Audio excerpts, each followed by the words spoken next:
Hi friends, so let's continue with first chapter जिसका नाम है Basics of Income Tax. Okay, now last lecture में हमने क्या क्या पढ़ा था, एक बार रिवाइज करते हैं. बोलो, लास्ट लेक्चर में हमने क्या पढ़ा था? सबसे पहले कॉन्स्टिट्यूशनल बैकग्राउंड अपन ने पढ़ा था. नहीं, अपन ने लास्ट लेक्चर में थिंक डेफिनेशंस पढ़े थे, तो अपन ने एक डेफिनेशन कवर किया. कौन सा? डेफिनेशन ऑफ पर्सन, बराबर है ना. अच्छा, पहले अपन ने पढ़ा था पर्सन इंक्लूड्स. अब इंक्लूड का मतलब क्या है आपको पता है? जो लॉ का स्कोप बढ़ाता है ताकि कोई टैक्स इवेजन ना हो, बराबर है. पर्सन में 7 कैटेगरी है. फिर पहले मैंने आपको क्वेश्चन पूछा था कि सर सभी लोगों को अगर टैक्स देना ही है तो 7 कैटेगरी क्यों है? क्या मैंने लॉजिक कहा था? वाई देयर आर 7 कैटेगरी, ये मेरा क्वेश्चन है. बिकॉज हर एक कैटेगरी का टैक्स रेट क्या है, अलग है. अपन अगले 1-2 लेक्चर में उस लेक्चर में जा रहे हैं जहाँ पे मैं टैक्सेशन का पूरा काम करूँगा. एक और 2 लेक्चर पेशेंस रखना. अभी 1-2 लेक्चर में अपन न्यूमेरिकल स्टार्ट करने वाले हैं, ठीक है. तो पर्सन के 7 कैटेगरी थे. पहला इंडिविजुअल था, दूसरा HUF, तीसरा company, fourth firm, fifth AOP BOI, 6 local authority and 7 artificial judicial person, बराबर है ना. तो आपने को 5th and 7 मेरे हिसाब से आपको नया था, बाकी आप फाउंडेशन में पढ़ चुके थे. बोलो 5th क्या था? AOP BOI.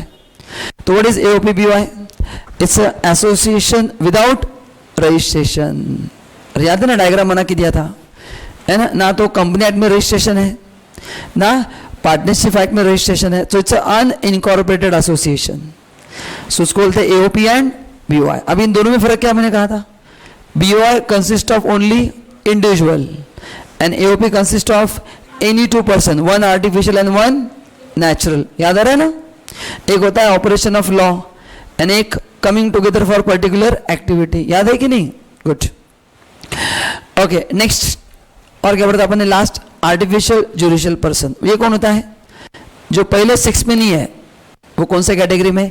7th कैटेगरी में. सो ये क्यों बना है? ताकि कोई ये बोल ना सके कि मैं पर्सन नहीं हूं, क्योंकि every person is liable to pay tax. तो अगर कोई बंदा इस पर्सन के डेफिनेशन छूट गया तो बताओ क्या होगा? क्या होगा? यस, वो टैक्स नहीं देगा. इसलिए लास्ट जो कैटेगरी है 7 नंबर का, अगर आप पहले 1 2 3 4 6 में नहीं, तो आप हो 7 में हो. Is this clear? चलो तो आगे बढ़ते हैं. आज का जो इंपॉर्टेंट डेफिनेशन है वो है SAC. दोस्तों मैं डेफिनेशन बोल रहा हूं, बोलो सेक्शन 2. आगे क्या बोलना है? क्लॉज 7. गलती नहीं करना है, हम गलती नहीं करेंगे, ठीक है. बाकी जिसको पढ़ना वैसे पढ़ने दो, अपन सही पढ़ेंगे. चलो नाउ SAC मीन्स, अच्छा ये भी इंक्लूसिव डेफिनेशन है. देखो SAC मीन्स एनी पर्सन. आपको समझ में आया कि मैंने पर्सन का डेफिनेशन आपको पहले क्यों पढ़ा है? देखा जाए तो वो क्लॉज 31 है. मतलब अगर आप डायरेक्ट रेफर करेंगे तो पहले SAC का डेफिनेशन आता है, बाद में पर्सन का, बट पहले मैंने आपको पर्सन का पढ़ा है. तो ऐसे मैंने नोट्स को बहुत सही तरह से रिस्ट्रक्चरिंग किया है. बोलो अगर ये मैं पहले पढ़ा था तो आप बोलते सर पर्सन कौन है? Now you know who is the person. तो any person who is liable to pay tax. Okay sir, समझ में आ गया. And any other sum. Sir ये क्या है? पॉइंट 2 नहीं समझा. एनी अदर सम क्या है सर? अभी जिसने टैक्स दिया वो SAC है, खत्म.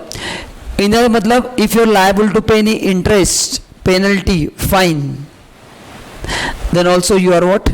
SAC. तो इन सब में लिखो क्या क्या आएगा. लिखो इंटरेस्ट, पेनल्टी. मैंने कहा है मार्कर लेके बैठना है मेरे लेक्चर में. मैं जहाँ जहाँ पे हाईलाइट करता हूँ आप सबको हाईलाइट करना है. वो आपको बाद में स्टडी के लिए बहुत फायदा होगा, ठीक है. चलो आगे. तो पहला पॉइंट तो क्लियर है. नाउ SAC इंक्लूड्स कौन सा डेफिनेशन? गावलो इंक्लूसिव डेफिनेशन. लॉ का स्कोप बढ़ाता है. अभी आपने मेरे को पूछना चाहिए कि सर पहले लाइन में तो सब कुछ कवर्ड हो गया ना, अभी बचा कौन है? Y person. अरे हाँ या ना? पहले लाइन में सब कवर हुआ कि नहीं बताओ? हाँ या ना? यस. सो पहले लाइन में तो सब लोग कवर हो चुके हैं. तो ये जरूरत क्या है? बोलो क्या जरूरत है? देखो एक क्वेश्चन पूछता हूं मैं आपको, सुनिए, लेट्स से कि आपने इनकम टैक्स पे ज़्यादा किया, 15,000 रुपये पे किया एक्स्ट्रा, तो naturally you will come for refund. आप मेरे पास आए, मैं असेसिंग ऑफिसर हूँ, आपने बोला कि सर मैंने 15,000 रुपये ज़्यादा पे किया है, मेरे को आप रिफंड दो। अभी अगर खाली फर्स्ट लाइन होता ना, फर्स्ट लाइन, मैं आपको बोलता अरे तुम डेफिनेशन पढ़ो, who is assessee, the person is liable to pay tax, refund assessee को दिया जाएगा। तुम एसएससी नहीं हो, तुम पे नहीं कर रहे हो, तुम रिफंड मांगने आए हो, जाओ हम तुमको रिफंड नहीं देंगे because you are not assessee. अरे समझ में आ रहा कि नहीं? तो पहले पॉइंट में उसका ध्यान रखा गया जो टैक्स पे कर रहा है, बट जिनको रिफंड देना उनको भी तो कवर करना जरूरी है कि नहीं? ऐसे चलेगा कि आपको रिफंड नहीं दिया तो गलत हो जाएगा, इसलिए बाकी पॉइंट्स भी गवर्नमेंट ने ऐड किए हैं। तो पहले पॉइंट में जिस जो पे कर रहा है वही कवर्ड है, बाकी लोगों को क्या होगा, इसलिए। अच्छा, दूसरा एग्जाम्पल, कभी कभी ऐसा होता है कि बिजनेस में आपको लॉस होता है, क्या हमेशा फायदा ही होगा? लॉस भी होगा कि नहीं? तो लॉस होगा तो मैं टैक्स कैसे भरूंगा? तो मैं एसएससी हो क्या? यस, तो उसको कवर करने के लिए डेफिनेशन को बढ़ाया गया। सो जो टैक्स पे करता है वो तो एसएससी है, नो डाउट, बट ये दो लोग एसएससी होना चाहिए कि नहीं? आपको क्या लगता है? यस, जिसको रिफंड मिलने वाला है वो भी एसएससी है, जिसको बिजनेस लॉस हुआ है भले वो टैक्स नहीं भरेगा और उसको रिटर्न फाइल करना पड़ता है, उसका रिटर्न चेक करना पड़ता है कि उसने पर्पसफुली तो नहीं गड़बड़ किया है, प्रॉफिट होने के बावजूद तो नहीं लॉस दिखा रहा है, टैक्स इवेजन तो नहीं कर रहा है, तो उसका रिटर्न चेक करने के लिए उसको एसएससी मानना पड़ेगा, तभी वो रिटर्न फाइल करेगा। लॉजिक समझ में रखिए कि क्यों बढ़ाया गया। तो ये देखो पढ़ते अपन, इंक्लूड में कौन है? पहला, every person in respect of whom any proceeding has been taken for the assessment of, for the, हाँ देखो पहला, his income, fringe benefits, income of any other person, बताता हूं, loss sustain by him and refund due to him. I think ये दो point मैं आपको already पढ़ा चुका हूं, तो ये पॉइंट पढ़ के क्या समझ में आता है कि जो टैक्स देता है वो तो एसएससी है, जिनको रिफंड मिलने वाला है वो भी एसएससी है, अरे है ना? देन जिनको बिजनेस में लॉस हुआ है वो भी क्या है? एसएससी है। चलो आगे, अभी पहला पॉइंट बताना बाकी, ये क्या है सर? ये अब इसके लिए मैं आपको एक एग्जाम्पल देना चाहूंगा, हिज इनकम और फ्रिंज बेनिफिट और income of any other person. देखो क्या हिज इनकम मतलब क्या? सुनो, अज्यूम करो मैं इनकम टैक्स ऑफिसर हूँ, ठीक है, और मेरे घर के बाजू में एक कार का एक ड्राइवर रहता है। अभी ड्राइवर का सैलरी कितना पकड़ेंगे अपन? मैक्स 20,000, मैं रफली कैलकुलेशन के लिए, तो 20,000 इंटू 12, और एन एवरेज सैलरी पकड़ो 2,40,000, या तो कोई अड़चन। अभी एक चीज़ बताना चाहूँगा, इनकम टैक्स में 2.5 लाख तक एग्जम्पशन है, ये आपने सुना भी रहेगा, अपन अगले 1-2 लेक्चर में पढ़ने भी वाले हैं। सो उस ड्राइवर का सैलरी 2,40,000 है, बोलो वो टैक्स दे रहा है क्या? नहीं, तो वो पहले पॉइंट में है क्या? नहीं। अच्छा, उसको फिर रिफंड भी आएगा क्या? नहीं। सैलरी में कभी लॉस हो सकता है क्या? नहीं। तो वो कहीं पे कवर्ड नहीं है, ना तो रिफंड क्लेम करना आएगा क्योंकि वो टैक्स पे ही नहीं कर रहा है, ना वो लॉस क्लेम करेगा क्योंकि बिजनेसमैन है नहीं। सैलरी को कभी लॉस हो सकता है क्या? कैसे होगा लॉस? नहीं होगा। ओके, ठीक है, तो ये कहीं पे भी कवर्ड नहीं है। तो सर प्रॉब्लम क्या फिर? अगर आपको पता है कि उसका इनकम 2.5 लाख के अंदर है, प्रॉब्लम ये है वो रोज घर पे भारी भारी गाड़ी लेके आता है। मैं बोल रहा हूँ कि ये ड्राइवर है, रोज इतनी भारी भारी गाड़ी घर पे कैसे लेके आ रहा है? जिसका सैलरी 2.5 लाख के अंदर है, how it is possible for him to bring new car, मतलब भारी भारी कार घर पे लेके आ रहा है। अभी इसका मेरे को इंक्वायरी करना है, तो मेरे को उसको नोटिस भेजना पड़ेगा कि नहीं? हाँ, तो वो ही आदमी है, हिज इनकम। दैट मीन्स ऐसा जरूरी नहीं कि जो टैक्स देता है वही एसएससी है। तो ड्राइवर को नोटिस भेजूंगा, भाई तू आ मिलने, फिर ड्राइवर आएगा मिलने के लिए, बोले सर आपने क्यों बुलाया? बोला तेरा इंक्वायरी करना है कि भाई तेरा इनकम 2.5 लाख के अंदर है। हाँ बोला सर 2.5 लाख के अंदर है। रिटर्न दिखा, रिटर्न दिखाए 2,40,000, नो टैक्स, परफेक्ट। बोला सर तो मेरा तो टैक्स देने का संबंध नहीं आता, मेरे को क्यों बुलाया? नहीं, बोले इंक्वायरी करना है। तू जो घर पे नई नई गाड़ी लेके आता है वो किसकी है? अगर तेरा इनकम 2.5 लाख के अंदर है, how can you afford so many cars? नहीं, बोला सर ये मेरी कार नहीं है, मेरे बॉस की कार है, मैं घर पे क्लीन करने के लिए लेके आता हूँ। बोला अच्छा ऐसा है क्या? हाँ बोले सर मेरी तो हीरो साइकिल है सर 6,000 की, और वो मैंने बैलेंस शीट मतलब मैं दिखा, वो है मेरे पास, वो चाहे तो लाके दिखा दो 6,000 की साइकिल है। नहीं बोले वो मत दिखा, मेरे को इसे क्रॉस चेक करना था, देखो ये भी ऐसे वो है पर्सन, हिज इनकम का मतलब वो है। क्या ऐसा कोई बंदा है जो टैक्स नहीं दे रहा है, रिफंड नहीं क्लेम कर रहा है, बट मेरे को चेक करना है, डाउट आ रहा है मेरे को, कुछ तो गड़बड़ है, तो उन लोगों को पकड़ने के लिए उसको भी इंक्लूड किया गया। अच्छा, ये fringe benefit, income of other person, ये मैं बाद में करूंगा, अभी हिज इनकम समझ में आ गया।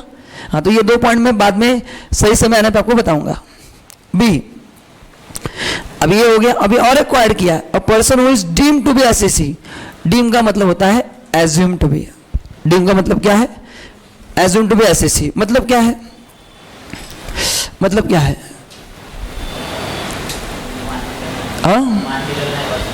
हाँ, अभी देखो एग्जाम्पल देता हूँ, अभी आपको डीम मतलब एज्यूम टू बी समझो। अभी एग्जाम्पल देता हूँ, लेट्स से आप इनकम टैक्स ऑफिसर हो, ठीक है, आपको ऐसा डाउट है कि कोई XYZ ट्रस्ट है, लेट्स से साई ट्रस्ट है ना, आपको लगता है वहाँ पे घोटाला हुआ है, आप गए साई ट्रस्ट के ट्रस्टी को मिलने के लिए कि हमने सुना है कि इस ट्रस्ट में घोटाला हुआ है, हमको 400 करोड़ का घोटाला हुआ है, ठीक है, तो हम इंक्वायरी करने आए हैं, ठीक है ना।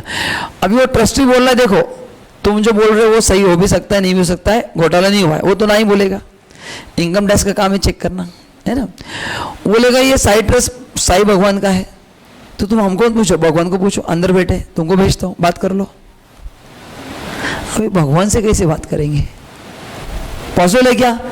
नहीं। तो फिर किसको पकड़ेंगे? Trustee, deem to be assessee, assume to be assessee. बोले वो पूरा पैसा भगवान के नाम पे आ रहा है, but who is looking after entire affairs of the trust?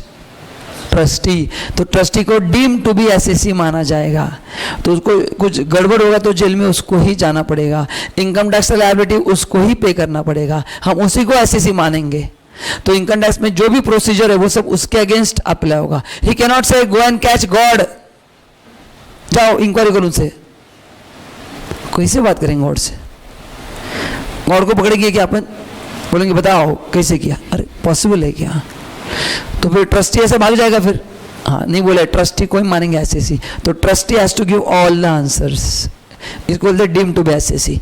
और एक एग्जाम्पल लेता हूँ, लेट्स से मिस्टर एक्स है, उसकी अनफॉर्चुनेटली डेथ हो गई, तो उसके नाम पे उसने पैसा रखा था 12 लाख रुपया, वो किसको मिलेगा? मतलब उसको एक 12 लाख रुपया कंपनी से मिला, कुछ इनकम मिलने वाला था, वो 12 लाख रुपया मिला, ठीक है, उसकी डेथ के बाद। अभी देखो ये इनकम एक्स का था, अगर वो जीवित रहता तो वो टैक्स देता, अभी उसकी तो डेथ हो गई, डेथ के बाद वो इनकम उसके फैमिली मेंबर को मिला। ना बताओ फैमिली मेंबर उस इनकम को एंजॉय करने वाले हैं या बोलेंगे अभी एक्सचेंजर तो इनकम का क्या करना, हमको मत दो? क्या एंजॉय करेंगे? एंजॉय मतलब यूज करेंगे, करेंगे यूज। तो गवर्नमेंट बोला भाई फिर हमको टैक्स चाहिए तुमसे, डीम टू बी एसएससी। तो ये नहीं बोल सकते जाओ एक से ले लो, ऊपर है वो जिसका इनकम उससे टैक्स लो, ऐसे कैसे? वो ऊपर गया, हम ऊपर कैसे जाएंगे? फिर तुम भी चलो, दोनों मिलके जाते, आओगे तुम? नहीं ना, फिर आपको टैक्स भरना पड़ेगा, deem to be assessee. Logic बता रहा हूं कि कैसे कॉन्सेप्ट बिल्ड किया गया है ना। देखो समझे कौन है?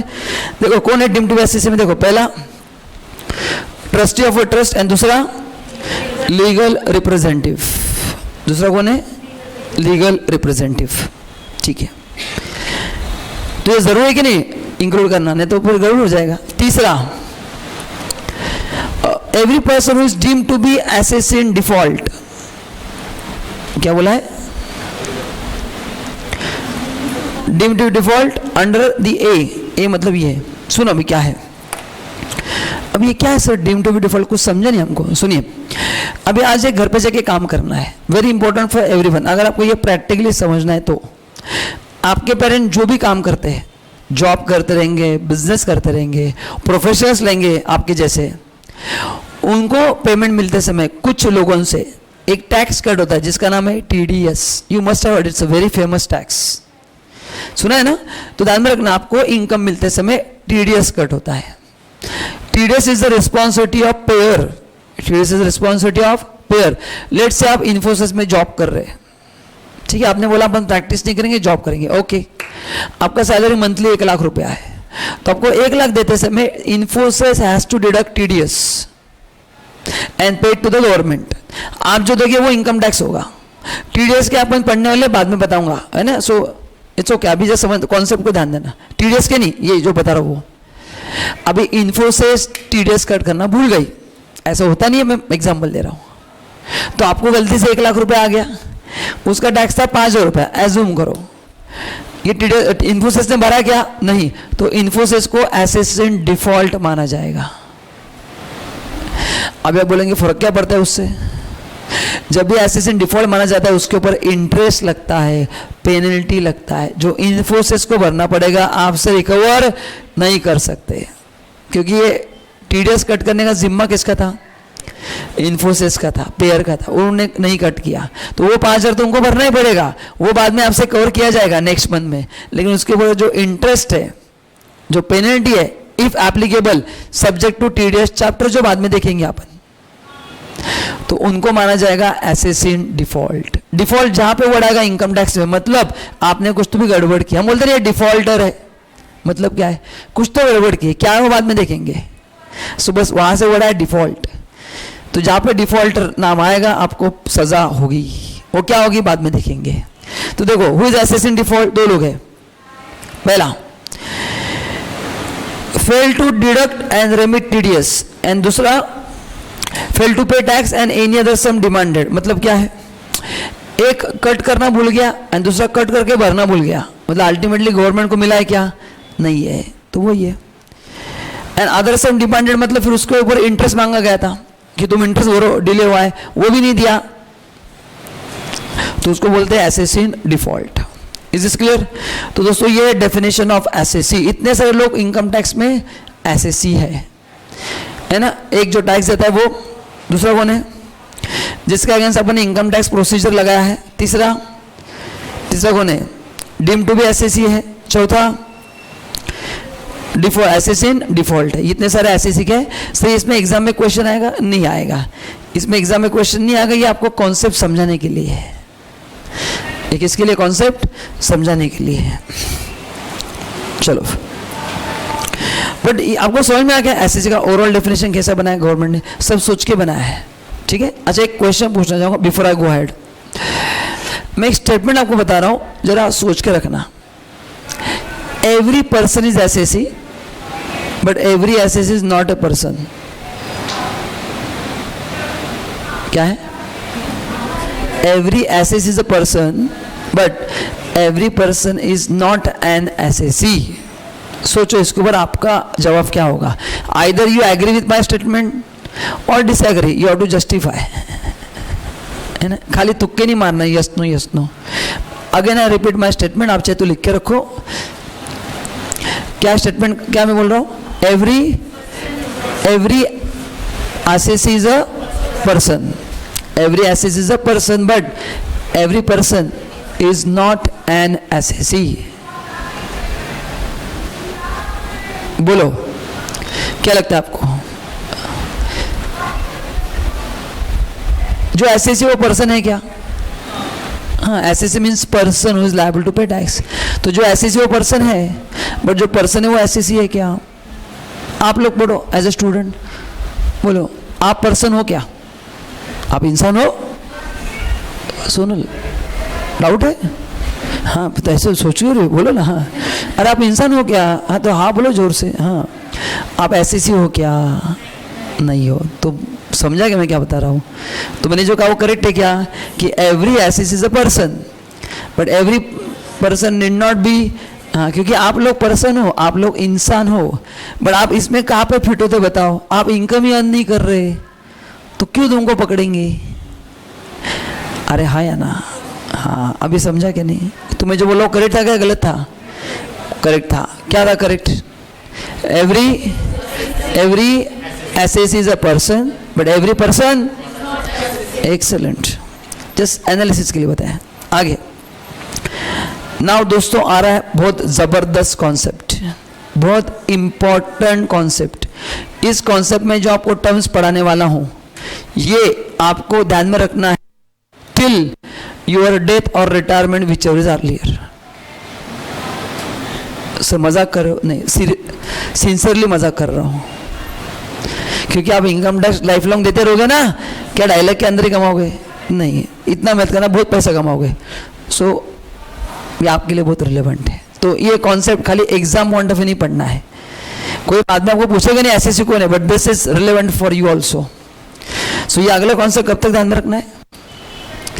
टिल रिटायरमेंट और डेथ, विच एवर इज लवकर मीन्स अर्लियर. हाँ चलो, अब इसके लिए आपके सामने पीपीटी प्रस्तुत करना चाहूँगा. अच्छा, आपने एक अकाउंट्स में कॉन्सेप्ट पढ़ा है जिसका नाम है फाइनेंशियल ईयर, है ना? तो मैं आपसे कुछ सुनना चाहूँगा रिगार्डिंग फाइनेंशियल ईयर. यानी आपको आना चाहिए, नहीं आया तो फिर घर पे जाके होमवर्क करना है, 1 स्पून पानी लेना है और 3rd फ्लोर से जंप मारना है, उसमें चुल्लू पर भी काम करनी. वो हिंदी में है ना कहावत. हाँ बोलिए, कौन बताएगा फाइनेंशियल ईयर?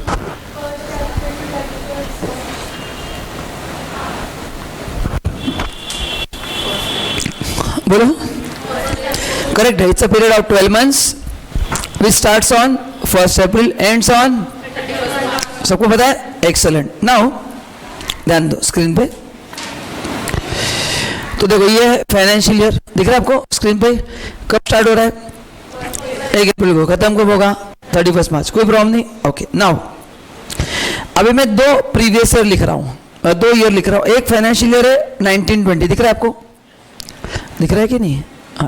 हाँ है ना? हाँ. कब स्टार्ट हो रहा है वो? 1/4/19 को. एंड एंड कब हो रहा है? ठीक है. अच्छा, नाउ एज अ अच्छा, अभी इसको बोलते हैं हम करंट फाइनेंशियल ईयर. इसको क्या बोलते हैं? हाँ. अभी इस साल में जो मैं पैसा कमाऊंगा, थोड़ा सोच के आंसर देना, लॉजिक बता रहा हूँ. आप 1 अप्रैल से 31 मार्च जो भी पैसा कमाते हैं उस पर टैक्स देना पड़ेगा. अच्छा, कितना पैसा कमाए ये आपको अकाउंट्स में पता चलेगा, उसके लिए बैलेंस शीट बनाना पड़ेगा, नेट प्रॉफिट ढूंढना पड़ेगा. अरे हाँ है ना? अच्छा, ये नेट प्रॉफिट जो ढूंढना है, बैलेंस शीट बनाना है, ये 31 मार्च को हो सकता है क्या सेम डे? क्या नहीं, अगले साल ही करना पड़ेगा सर, क्योंकि स्टॉक टेकिंग करना है, बहुत सारे एडजस्टमेंट्स होते हैं. तो नेचुरली कैन वी कंक्लूड कि इस साल जो हमने इनकम अर्न किया है उसका टैक्स हम अगले साल भरते हैं. मैंने कोई टेक्निकल लैंग्वेज में बात नहीं की है, मैं आपको क्वेश्चन पूछ रहा हूँ, आप जो आंसर दे रहे हैं उसके हिसाब से मैं कॉन्सेप्ट को आगे लेके जा रहा हूँ. Do you agree with this statement कि इस साल जो इनकम हुआ है ये सर 31 मार्च को टैक्स देना पॉसिबल नहीं, क्योंकि सेम डे बैलेंस शीट नहीं बन सकता है, अगले साल ही बनेगा. कब बनेगा? अगले साल. बराबर है. तो अगले साल जो है वो है 1/4/20 से. यहाँ पे क्या चाहिए? 1 मिनट. हाँ यस, गड़बड़ हो गया ना?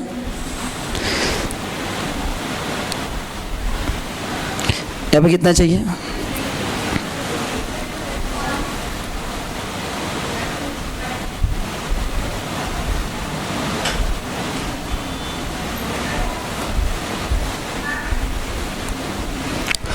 कितना चाहिए बोलो? यहाँ पे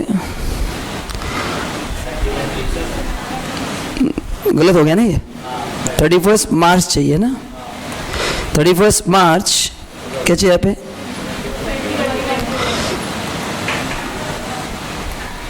क्या हो रहा है? 31 मार्च क्या चाहिए वहाँ पे? 1 सेकंड, इसको चेंज कर दो.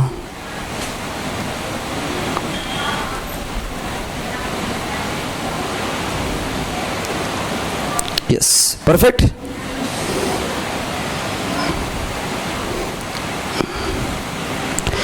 यस, चलो आगे बढ़ते हैं. तो ये 2 साल अपने को समझ में आ गए. हाँ, मतलब इसको बोलते हैं नेक्स्ट फाइनेंशियल ईयर. 1920 में मैंने जो इनकम अर्न किया है उसका टैक्स मैं कब भरूंगा? 2021 में. अभी दोनों फाइनेंशियल ईयर ही है. तो पहले साल में मैंने इनकम अर्न किया है, अरे है ना? एंड अगले साल में क्या करूंगा? टैक्स भरूंगा. तो इनकम टैक्स में जिस साल में अपन इनकम अर्न करते हैं, जिसको अकाउंट्स में आप फाइनेंशियल ईयर बोलते हो, उसको इनकम टैक्स में बोलते हैं प्रीवियस ईयर. एंड जिस साल में अपन टैक्स भरते हैं उसको बोलते हैं अपन असेसमेंट ईयर. दोनों फाइनेंशियल ईयर ही है, बट अगर ये टर्म इनकम टैक्स में नहीं लाया गया तो किसी को समझेगा नहीं कि मैं कौन से फाइनेंशियल बात कर रहा हूं और आप कौन से फाइनेंशियल बात कर रहे हैं. तो कम्युनिकेशन बिकम्स डिफिकल्ट, क्योंकि अकाउंट्स में दोनों को क्या बोलते हैं? Financial year. इसलिए एक टर्म लाया गया कि एक को अलग नाम दो, दूसरे को अलग नाम दो, ताकि कम्युनिकेशन में कोई गड़बड़ ना हो. अंडरस्टैंडिंग तो सबका परफेक्ट था, बट वर्ड सेम है दोनों के लिए. तो बोलो, जिस साल में इनकम अर्न करते उसको क्या बोलते हैं?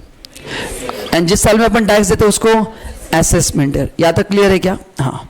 सो बोलो ये अपने लिए. तो ये है concept of previous year and assessment year. Now मैं आ रहा बहुत ही इंपॉर्टेंट चीज पे. क्या सर? एक स्टूडेंट ने मेरे को पूछा था कि Vipul sir what will be previous year and assessment year for me. अब ये आखिरी 5 मिनट अगले बहुत इंपॉर्टेंट है, बहुत क्रूशल है. सुनिए, जिस साल में आपका एग्जाम होता है वो आपके लिए असेसमेंट ईयर होता है. मैं एकदम सिंपल बता रहा हूं. तो बच्चा लोग, जिस साल आप एग्जाम देंगे वो असेसमेंट ईयर, करेक्ट ना? तो अगर आपका एग्जाम 2000 में है, मई जून में एग्जाम्पल दे रहा हूं, जिनका एग्जाम मई 20 में है, जून 20 में है, नवंबर 20 में है, दिसंबर 20 में है, ठीक है ना, एग्जाम्पल दे रहा हूं, है ना. मतलब अपने को फोकस महीने पे करना है और ईयर में, बराबर है ना. तो वो अपने लिए असेसमेंट ईयर हो गया. बोलो, तो ये चारों महीने मई, नवंबर, जून, दिसंबर 20 कौन सी ईयर में आते हैं? 20-21 में, 19-20 में आता है या 20-21 में आता है? हाँ, तो आपके लिए असेसमेंट ईयर हो गया AY 2021. तो इसके आगे मैं जब भी बोलूंगा रिलेवेंट असेसमेंट ईयर, वो आप सबके लिए क्या होगा? 2021. तो can you tell me previous year? बोले क्या होगा फिर?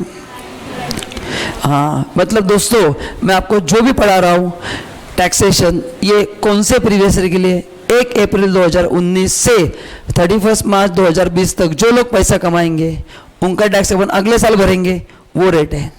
ऐसे मेरे लिए कौन सा एक्ट एप्लीकेबल है? Finance act 2019. ये नए लेक्चर से 2018 के नहीं है. This is as per new act. समझ में आ गया? तो बोलो, जिन लोगों का एग्जाम 1 अप्रैल 2020 के बाद आने वाला है, आई रिपीट 1 अप्रैल 2020 के बाद आने वाला है, बताइए उनके लिए असेसमेंट ईयर कौन सा है? 2021. बोलो, प्रीवियस ईयर कौन सा है? 1920. कौन सा फाइनेंस एक्ट अवेलेबल है? 2019. तो मैं आपको जो भी पढ़ा रहा हूं दिस इज एज पर 2019. वन मोर थिंग आपको बताना चाहूंगा, इसमें बच्चों का कंफ्यूजन होता है, जरा ध्यान से सुनना. हम एकेडमिकली 1 साल पीछे रहते हैं. मतलब सोचो, अगले साल जब आप रिटर्न फाइल करोगे ना, तो प्रैक्टिकली फाइनेंस एक्ट 20 चलता रहेगा, but in academics we are still in finance act 2019. तो ध्यान में रखना, आपका बीकॉम का एग्जाम रहेगा, जो भी एग्जाम दो, we are academically 1 year behind. अभी क्या लोग समझ में आ रहा है कि नहीं? तो जब मैं अगले साल टैक्स भरूंगा तो मैं मेरे क्लाइंट के लिए फाइनेंस एक्ट 20 लगाऊंगा, मतलब उस साल के इनकम के लिए. लेकिन आपको जो मैंने पढ़ा है वो टैक्स कैलकुलेशन फाइनेंस एक्ट 2019 के हिसाब से होगा. तो थोड़ा संभल के रखना है, या फिर सब कुछ भूल जाओ, ये ध्यान में रखना. क्या ध्यान रखना कि मेरा एग्जाम कब है, खुद को क्वेश्चन पूछना है. जिस साल में मेरा एग्जाम वो मेरा असेसमेंट ईयर, उसके पहले का प्रीवियस ईयर, एंड वही मेरे लिए होगा फाइनेंस एक्ट. तो अपना प्रीवियस ईयर कब स्टार्ट हो रहा है? 2019. तो अभी बजट की वजह से डिले हुआ था ना, जुलाई महीने में बजट है, आपको पता है, ड्यू टू इलेक्शंस. तो वो अमेंडेड प्रोविजन में आपको पढ़ा रहा हूँ. सो जुलाई 19 में जो बजट आया है, नॉर्मली बजट फरवरी में आता है, बट ड्यू टू इलेक्शन वो जुलाई में फाइनल हुआ है, आपको पता रहेगा. तो वो लेटेस्ट अपडेशन सब अपडेटेड लेक्चर से, कोई आपको प्रॉब्लम नहीं. This is as per finance act 2019. Clear? इसके आगे किसी का कंफ्यूजन नहीं होगा होपफुली. तो जब भी मैं बात करूंगा प्रीवियस ईयर, आपको समझ में आएगा मैं कौन सी चीज की बात कर रहा हूं. Is this clear? ओके, ये कंपल्सरी लिख के रखना है. एंड जो वीडियो लेक्चर देख रहे हैं वो भी ध्यान से लिख के रखो, क्योंकि बाद में स्टूडेंट के डाउट्स आते हैं. अभी बताता हूं मैं आज ये डाउट्स क्या आएगा. जब नेक्स्ट ईयर एग्जाम दोगे ना, सुनिए, जून 20 में, ये जो भी आपका एग्जाम है, मतलब उस ईयर में नया एक्ट आ जाएगा, फाइनेंस एक्ट 2020. बच्चों के मैसेज आते हैं ये लेक्चर देखने के बाद भी कि सर हमारे लिए वो एप्लीकेबल है क्या? बोला अभी क्या करने का, बोल रहा हूँ लेक्चर में कि ये इनके लिए यही है, आगे वाला इंडस्ट्री के लिए है. हम एकेडमिक 1 साल दोस्तों पीछे है. समझ में आ रहा है क्या है? हाँ, इंडायरेक्ट टैक्स की बात अलग है, मैं इंडायरेक्ट टैक्स में बताऊंगा उस समय क्या होता है. ये डायरेक्ट टैक्स की बात चल रही है. Direct tax is fully amended. मैं जो पढ़ा रहा हूँ इन एग्जाम के लिए सब कुछ परफेक्ट है, काले पत्थर की लकीर है. हाँ, अदर देन दिस गवर्नमेंट ने कोई नोटिफिकेशन दी है, सर्कुलर दी है, जो अपने इंस्टीट्यूट ने नोटिफाई किया तो मैं पढ़ा दूंगा, but otherwise this is full and final, क्योंकि अभी बजट आ चुका है, सो कोई इशू नहीं है. Is this clear? लिख कर सब लोग प्लीज, लिख लिया आप लोगों ने? ओके, चलो.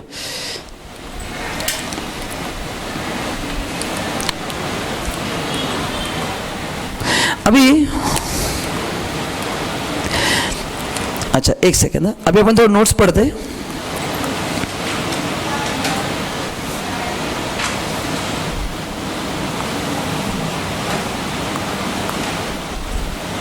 आइए दोस्तों नोट्स पढ़ते।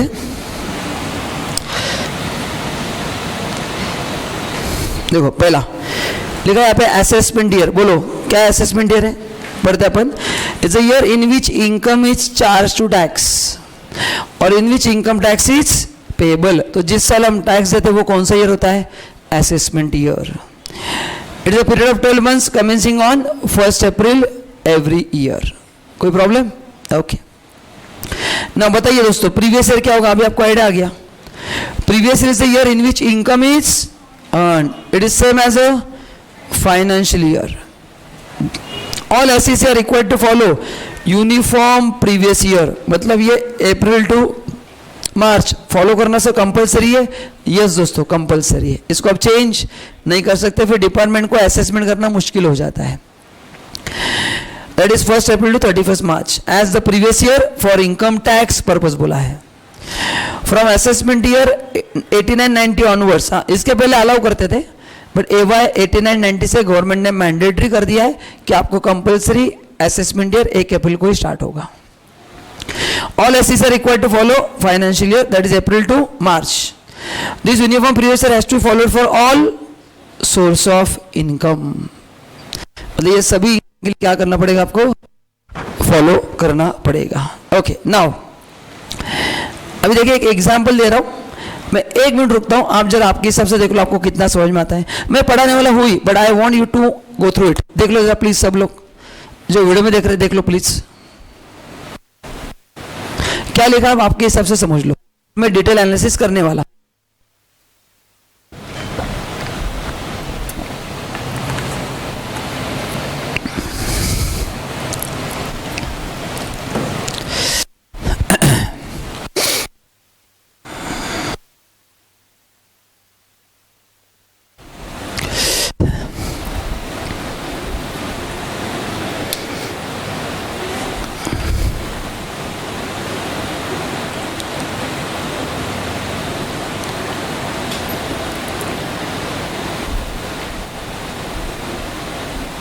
चलो देखो, अगर प्रीवियस ईयर 1920 है तो असेसमेंट ईयर क्या होगा?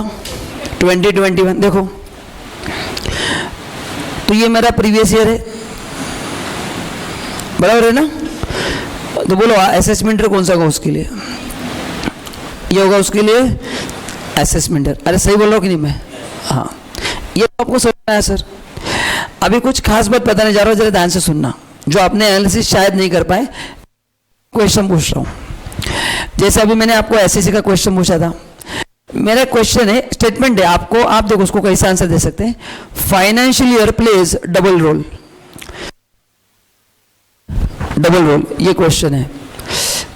तो बोलो आपको क्या लगता है इसमें? कुछ आप जस्ट सोच सकते हैं इस डायरेक्शन में। Financial year plays double role.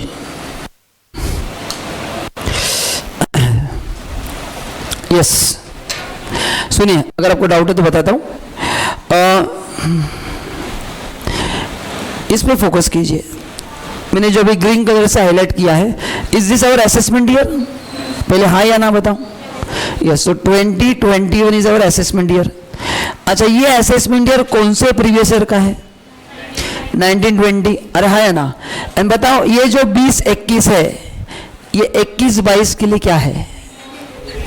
ये 21-22 के लिए क्या है? In simple words can I conclude कि 2021 जो है, जो साल खत्म हो गया उसके लिए वो असेसमेंट ईयर है, एंड जो साल आने वाला है उसके लिए वो प्रीवियस ईयर है। तो can we conclude financial year plays double role? How? बोलो, जो लास्ट ईयर है उसके लिए क्या है? जो लास्ट ईयर खत्म हुआ उसके लिए साल क्या होता है? Assessment year. एंड जो साल इसके बाद आएगा उसके लिए क्या है? प्रीवियस ईयर है। तो ये देखो यहाँ पे नीचे दिया है, वही दिया है, देखो ये देखो, it's a assessment year for previous year 1920 and it's a previous year for assessment year 21 and 22। समझ में आ गया? तो ऐसे एनालिटिकल थोड़ा इनकम टैक्स में आपको सोचना पड़ेगा। तो मैं आपको बार बार ऐसे क्वेश्चन पूछूंगा। तो इस पे क्या क्वेश्चन मैंने पूछा था? Financial year plays double role, तो बोलिए लास्ट जो खत्म हुआ उसके लिए क्या है? आंसर दो, आपको आंसर देना है। हाँ, जो खत्म हुआ उसके लिए वो असेसमेंट ईयर है, प्रीवियस ईयर है, बराबर है। चलो आगे, next, previous year in case of newly started business. Okay, now देखो अभी क्या है, एक प्रॉब्लम अराइज हो गया। आपने आपका प्रैक्टिस, अच्छा एक मिनट, देखो ये देखो,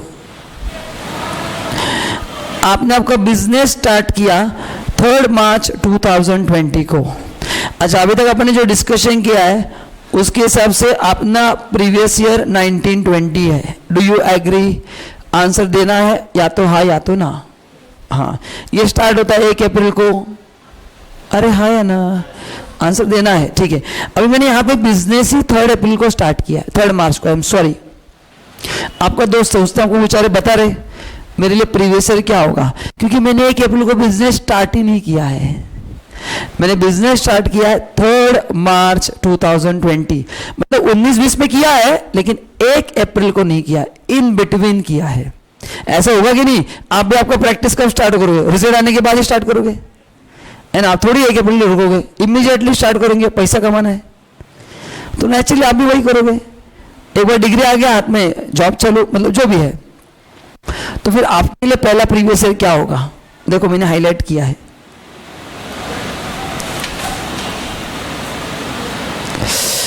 बोलो क्या होगा प्रीवियस ईयर? हाँ, ये उसी दिन स्टार्ट होगा, क्योंकि जिसका बिजनेस ही पहले नहीं उसके लिए कैसे काउंट करेंगे? तो बताओ, in case of newly started business, जिस दिन आप बिजनेस स्टार्ट करोगे उस दिन से आपका पहला प्रीवियस ईयर होगा। तो इस बंदे के लिए पहला प्रीवियस ईयर क्या होगा? बोलो, 1 अप्रैल से होगा या 3 मार्च से होगा? यहां से स्टार्ट होगा, खत्म का डेट तो फिक्स ही है ना, उसको अपन चेंज नहीं कर सकते। So now again analytical question आ रहा है आप सबके लिए, क्वेश्चन सुन के आंसर देना है। ये क्वेश्चन जितने आप आंसर दोगे ना, कॉन्सेप्ट ज्यादा क्लियर होगा। So my question to all of you, can previous year be less than 12 months? या तो यस या तो no. Yes, in which case? In case of newly started business, नए बिजनेस के लिए प्रीवियस ईयर 12 मंथ से भी कम हो सकता है। Now immediate next question, can assessment year be less than 12 months? नहीं, क्योंकि वो बाद में ही आता है। तो देखो एवाई चेंज नहीं हुआ है, वो तो सेम ही है। अरे समझा कि नहीं? तो बताओ, फॉर न्यूली स्टार्टेड बिजनेस क्या पढ़ा अपन ने? Previous year can be less than 12 months, जिस दिन आप बिजनेस स्टार्ट करोगे वहां से 31 मार्च। But assessment year did not be less than 12 months, वो तो 12 महीने का ही रहेगा। कुछ समझ में आ रहा है या बाउंसर जा रहा है? ग्रेट, देखो वही दिया है। In case of business profession newly set up, beginning with the date of setting up of business, मतलब जिस दिन आपका इनकॉर्पोरेशन होगा वही आपका क्या होगा? वहां से प्रीवियस ईयर माना जाएगा टिल मार्च। एंड सेम, और source of income newly coming into existence, नया इनकम कुछ तो मिलना स्टार्ट हो गया। मैं जॉब तो कर ही रहा हूं, मेरे को एक नया सोर्स ऑफ इनकम मिल गया नया, तो उस सोर्स के लिए वही होगा। जिस दिन वो new source of income arise होगा वहां से उस सोर्स के लिए वो प्रीवियस ईयर होगा। सिंपल, समझ में आपको? ठीक है, एनी डाउट इन दिस? चलो आगे बढ़ते हैं। नाउ अभी एक आ रहा है खतरनाक प्रोविजन, मतलब बहुत इजी है। हेडिंग देखो क्या है, exception to general rule, exception that income of previous year is tax in its assessment year. मतलब अपन ने अभी तक क्या पढ़ा है दोस्तों, ध्यान दो। अगर प्रीवियस ईयर में जो इनकम अर्न होता है, बोलो उसका टैक्स कम देते हैं हम, तो बोलो असेसमेंट टैक्स, मतलब water income I have earn in previous year, उसका टैक्स हम कम देते हैं, असेसमेंट में देते हैं कि नहीं? तो देखो अभी इसमें एक्सेप्शन है, में क्या हो रहा है देखो, सो एक्सेप्शन मतलब क्या हो रहा है, देखो क्या हो रहा है, गड़बड़, दोनों सेम है। और आपको फर्क समझ में आ रहा है कि नहीं? यहाँ पे PYY अलग है, यहाँ पे PYY क्या है, मतलब ऐसे कुछ इनकम है जिसका टैक्स हमको उसी साल भरना पड़ता है, वहां पे अगले साल तक रुकना अलाउड नहीं है। क्यों? मैं लॉजिक बताऊंगा। सी पूरा सब्जेक्ट मैं आपको लॉजिक के साथ पढ़ाऊंगा। तो मेरे लेक्चर थोड़े ज़्यादा डिटेल में होते हैं, बट मेरा फोकस क्वालिटी पे रहता है। मैं क्वालिटी कभी अफेक्ट नहीं करता हूँ। So it might take 10-20% extra time, but आपको जो समझेगा वो परमानेंट समझेगा। That is my guarantee. Industry में आप फेल नहीं होगे कि हमको तो ऊपर ऊपर से पढ़ा है, एग्जाम में आपको प्रॉब्लम नहीं आएगा। सो बहुत सोच के आपको पढ़ा रहा हूँ। सो थोड़ा मैं डिटेल में पढ़ाता हूँ, बट इसमें फायदा आपका ही है। नहीं तो मैं तो क्या जल्दी रिकॉर्ड करके खत्म करके घर पे बैठ जाऊंगा। So I take 10-20 hours extra normal syllabus से, बट जो भी होगा बहुत डिटेल में होगा। मतलब आपको ऐसा लगेगा, फील आएगा कि यार हम रियली प्रोफेशनल है। ऊपर ऊपर से नहीं पढ़ाऊंगा, रट्टा मार के मैं नहीं पढ़ाता हूँ। आपको हर एक चीज़ का जहाँ जहाँ पे लॉजिक है, हर एक चीज़ का लॉजिक बता के बताऊंगा कि ये लॉजिक इसलिए ऐसा अपन कर रहे हैं। ठीक है? सो थोड़ा पेशेंस रखना है। ओके चलो। ओके तो ऐसे तो बोला अपन क्या पढ़ने वाले हैं।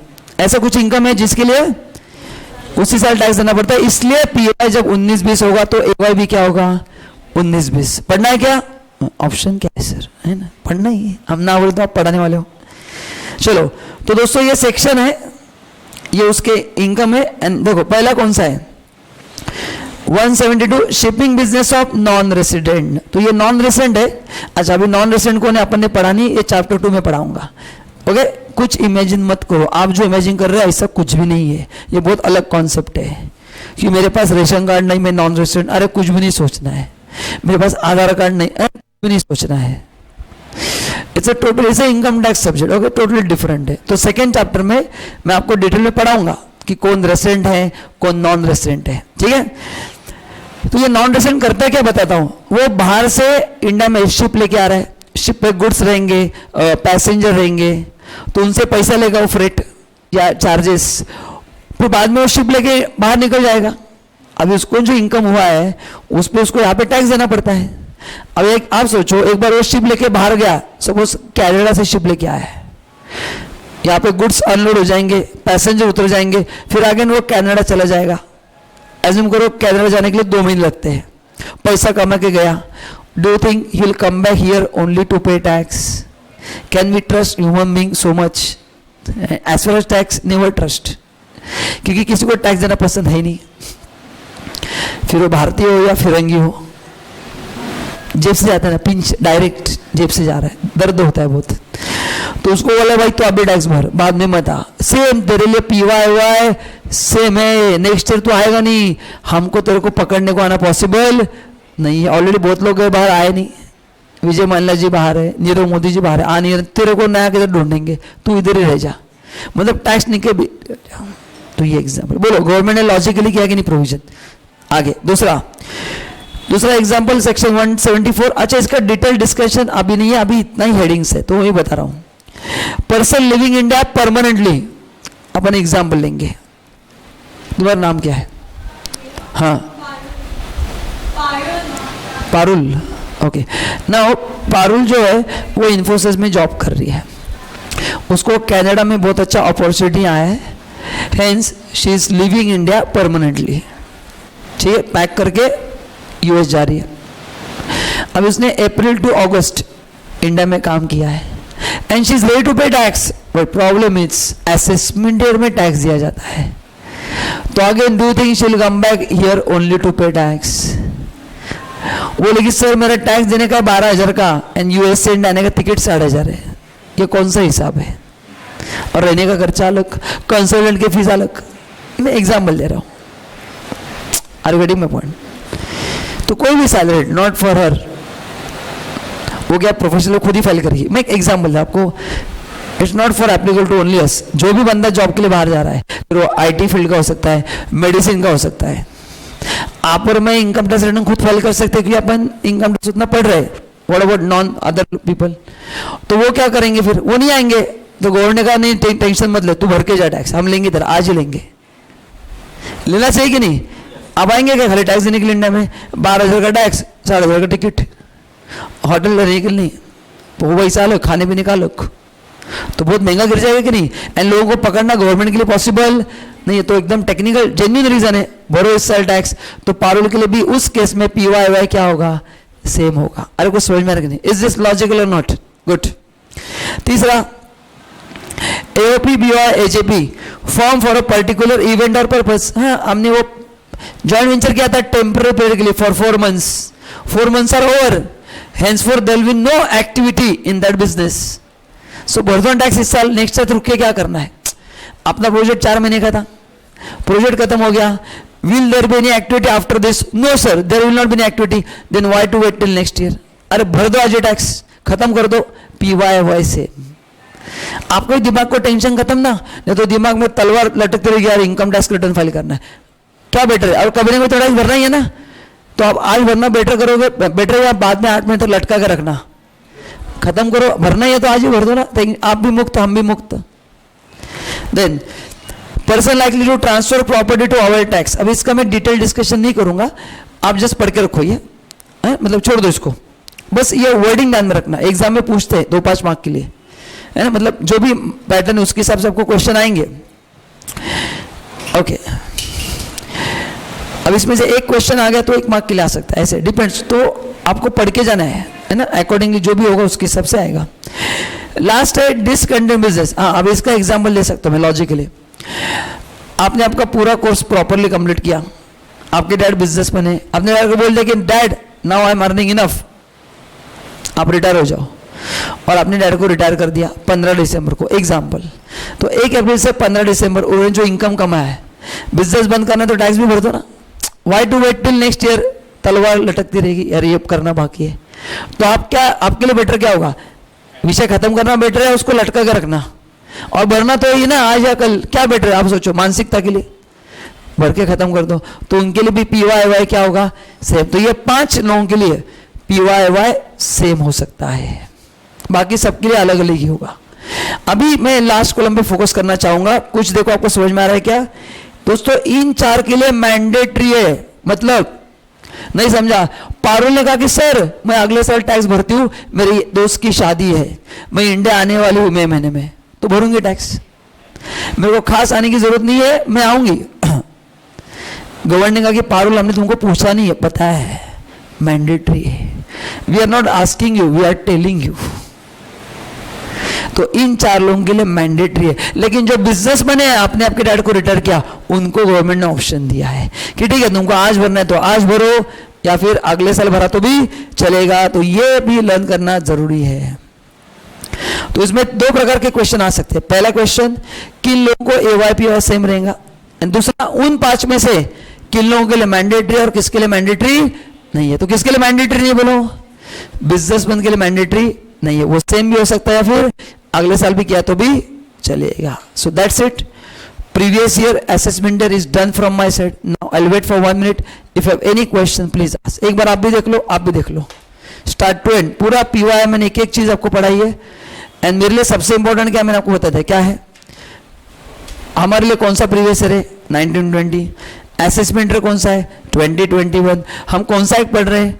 फाइनेंस एक्ट 2019 पढ़ रहे हैं. वही हमारे लिए एप्लीकेबल होगा डायरेक्ट टैक्स में. अगले साल वो एग्जाम के पहले फाइनेंस एक्ट 2020 आएगा, हमारे काम का नहीं है. किसी ने मैसेज किया तो फोन में घुस से 500 रुपये लूंगा, फाइन नहीं. अनाउंस करने के बाद भी स्टूडेंट क्वेश्चन पूछते हैं. ऐसे रिकॉर्ड किया ना, पूरी पूछते कि सर वो 2020 अप्लाई हुआ क्या? तब उन्होंने डिसाइड किया कि जो स्टूडेंट डाउट पूछेगा फोन में घुस के 500 रुपीज लूंगा, एंड आपसे 1000 रुपये लूंगा. आप लाइव हो ना? हाँ, मजाक कर रहा हूँ. समझ में आ गया ना क्या कंफ्यूजन होता है? बाकी कुछ नहीं.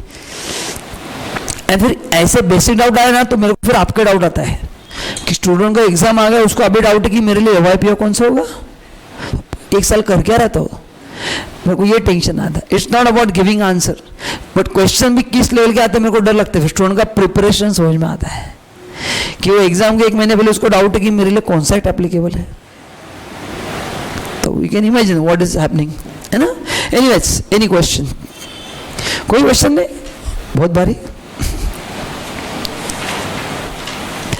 नाउ नेक्स्ट डेफिनेशन है इनकम, सेक्शन 2 क्लॉज 24.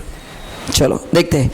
अभी सुनिए, यहाँ पे इनकम का डेफिनेशन दिया है, ठीक है, लेकिन मैं ये पढ़ूंगा नहीं क्योंकि थोड़ा कॉम्प्लिकेटेड है. तो इनकम के मैंने फीचर्स दिए हैं जिससे आपको थोड़ा बहुत आइडिया आएगा, वो मैं पढ़ाने वाला हूँ. मैं बेसिक बता दूँ. देखो इनकम में क्या कहता है? प्रॉफिट आता है, गेन आता है, डिविडेंड आता है ना. Then voluntary contribution received by trust, जो ट्रस्ट होता है ना, जैसे पुणे में दगड़ूशेठ हलवाई है, ट्रस्ट है, एग्जाम के पहले, रिजल्ट के पहले हम देते हैं कॉन्ट्रीब्यूशन कि भगवान 2 ग्रुप क्लियर 2000 रुपया, एक एग्जामिनेशन 500 रुपये एक्स्ट्रा प्लस अभिषेक, एंड 2 में एग्जामिनेशन तो 4 उपवास. अब हम बार्गेन करते हैं भगवान के साथ. हाँ, तो उनका अपन जो देते हैं कॉन्ट्रीब्यूशन, वो भी इनकम माना गया है. The value of any perquisite, मैं ऊपर ऊपर से बता रहा हूँ, मैं थोड़ा इसमें फास्ट जाऊंगा क्योंकि ज़्यादा टेक्निकल नहीं जाऊंगा. ये पूरा सिलेबस है, मैं एक एक चीज़ आपको आने वाले चैप्टर में डिटेल में पढ़ाने वाला हूँ. So I am just going through it. Okay, the value of any perquisite. ना परक्विजिट का मतलब है benefit received in kind. What do by perquisite?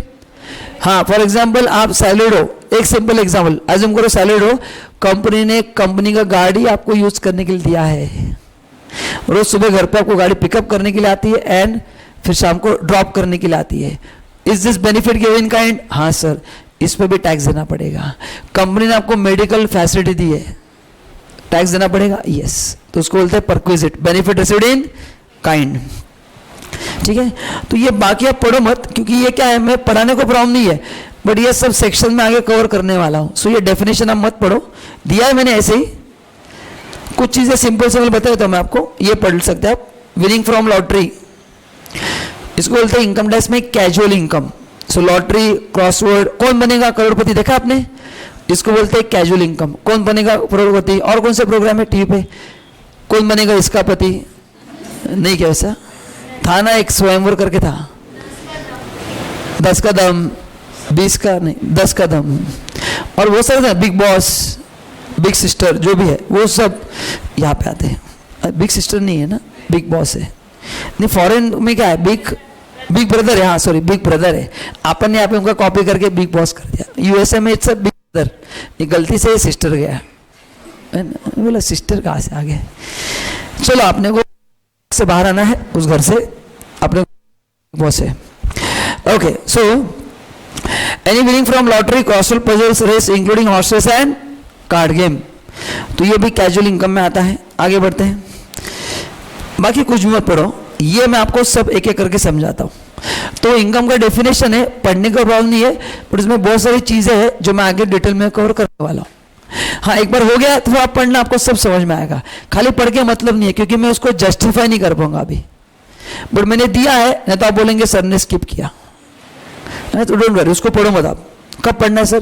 पूरा सिलेबस होने के बाद, जब आप ये रिवाइज करोगे, एक बार पढ़ लेना, सब चीज समझ में आ जाएगी.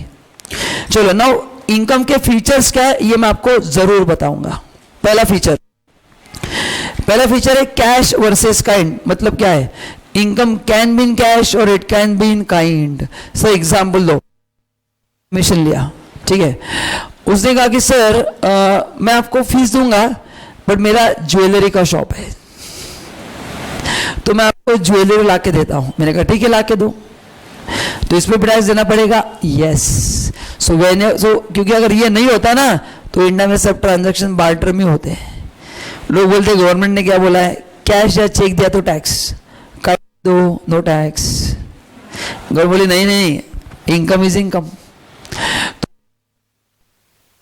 उस पर क्या करना पड़ेगा, आपको टैक्स देना पड़ेगा.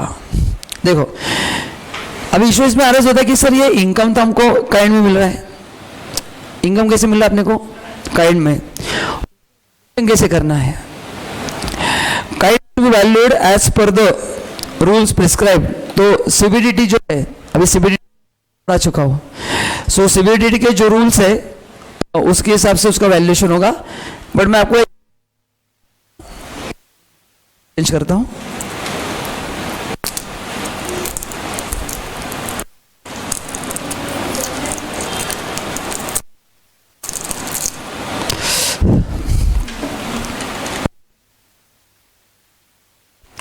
हेलो, हाँ. सो जिस दिन आपको बेनिफिट मिला है काइंड में, उसका फेयर मार्केट वैल्यू देखना है. क्या देखना है बोलो? हाँ, तो आपने जो मेरे को गोल्ड दिया है, उसका मैं देखूंगा उस दिन का फेयर मार्केट वैल्यू, और वो मेरे इनकम में क्या होगा, ऐड होगा. वो कैसे ऐड होगा वो बाद में देखेंगे. अभी अपने को समझना क्या है, income can be in kind. ये नया पॉइंट क्या है, उसको कैच करो. उसका ट्रीटमेंट अपन देखो, पहला चैप्टर अपने को बहुत पढ़ना है. डाउट नहीं रहेगा। एंड मैंने कहा ये बहुत बड़ा सब्जेक्ट है, income tax law is a huge law, तो मेरे को टाइम लगता है पढ़ाने के लिए, स्टेप बाय स्टेप मैं आपको आगे लेके जाऊंगा। नेक्स्ट, ये भी इंपॉर्टेंट है, significance of method of accounting. I hope आप सबका 11th स्टैंडर्ड हुआ है, सर क्यों मजाक कर रहे हो, हुआ है पता है। तो 11th स्टैंडर्ड में अपन ने पढ़ा था there are 2 methods of accounting, कुछ याद है क्या? सिंगल एंट्री डबल एंट्री नहीं, कैश सिस्टम मर्केंटाइल सिस्टम कुछ पढ़ा क्या? हाँ, कैश बेसिस एंड एक्रूअल। ना मैं चाहूंगा आप मेरे को डिफरेंस बताओ दोनों में क्या है, एक एक करके बोलो। हाँ, कैश सिस्टम में भी record only cash received minus cash paid, उसका जो डिफरेंस है इनकम माना जाएगा। इन एक्रूअल कैश प्लस क्रेडिट दोनों रिकॉर्ड होगा। अरे कुछ याद आ रहा है कि नहीं? नहीं याद है तो मैं कुछ नहीं कर सकता, ये आपने 11th स्टैंडर्ड में पढ़ा है। एंड ध्यान में रखना, लॉ पढ़ने के लिए बेसिक स्ट्रांग लगता ही है, तो बहुत सारे बेसिक्स है जो आपको पता होने चाहिए, नहीं होंगे तो मैं कुछ नहीं कर सकता हूँ। अभी अगर ये भूल गए तो मैं क्या कर सकता हूँ, मैं अकाउंट्स थोड़ी पढ़ा रहा हूँ। तो ऐसे कनेक्शंस आपको बिल्ड करने पड़ेंगे, नहीं आ रहे तो घर पे जाके पढ़ लेना, ठीक है। बट जी इन जनरल बता दिया है क्या है कि कैश सिस्टम का मतलब क्या है कि जो मिला है उस पर अपन इनकम मानेंगे। And what is mercantile? Cash plus credit. What is mercantile? Cash plus credit को हम इनकम मानेंगे, ठीक है। अब इससे होगा क्या, जरा एनालिसिस करना, कौन से मेथड में इनकम ज्यादा दिखने के चांस है, कैश में या मर्केंटाइल में? मर्केंटाइल में, क्योंकि क्रेडिट इनकम, क्रेडिट बेसिस पे इनकम रिकॉर्ड हो रहा है।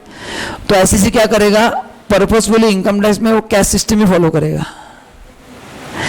ताकि क्या होगा, जो ड्यू बेसिस पे इनकम है वो अभी टैक्सेबल नहीं होगा, बाद में टैक्सेबल होगा। मैं क्या बोला, कुछ समझ में आ रहा है? इसलिए इनकम टैक्स ने आपको लॉक कर दिया, बोले नहीं ये अकाउंट्स नहीं है, हम जैसा बोलेंगे वैसा ही तुम करोगे।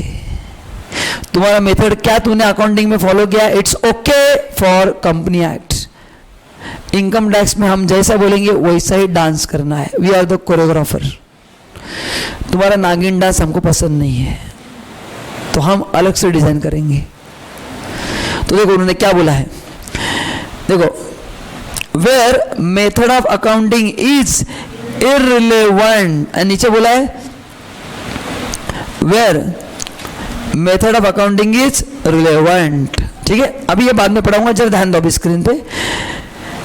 जरा एक नया पॉइंट ऐड कर रहा हूं दोस्तों। इनकम टैक्स में आपको जो इनकम मिलता है ना, वो 5 कैटेगरी में डिवाइड किया जाता है। इसको बोलते हैं हेड्स ऑफ इनकम। इसको क्या बोलते हैं? तो इनकम को 5 कैटेगरी में डिवाइड किया जाता है, उसको बोलते हैं हेड्स ऑफ इनकम। देखो,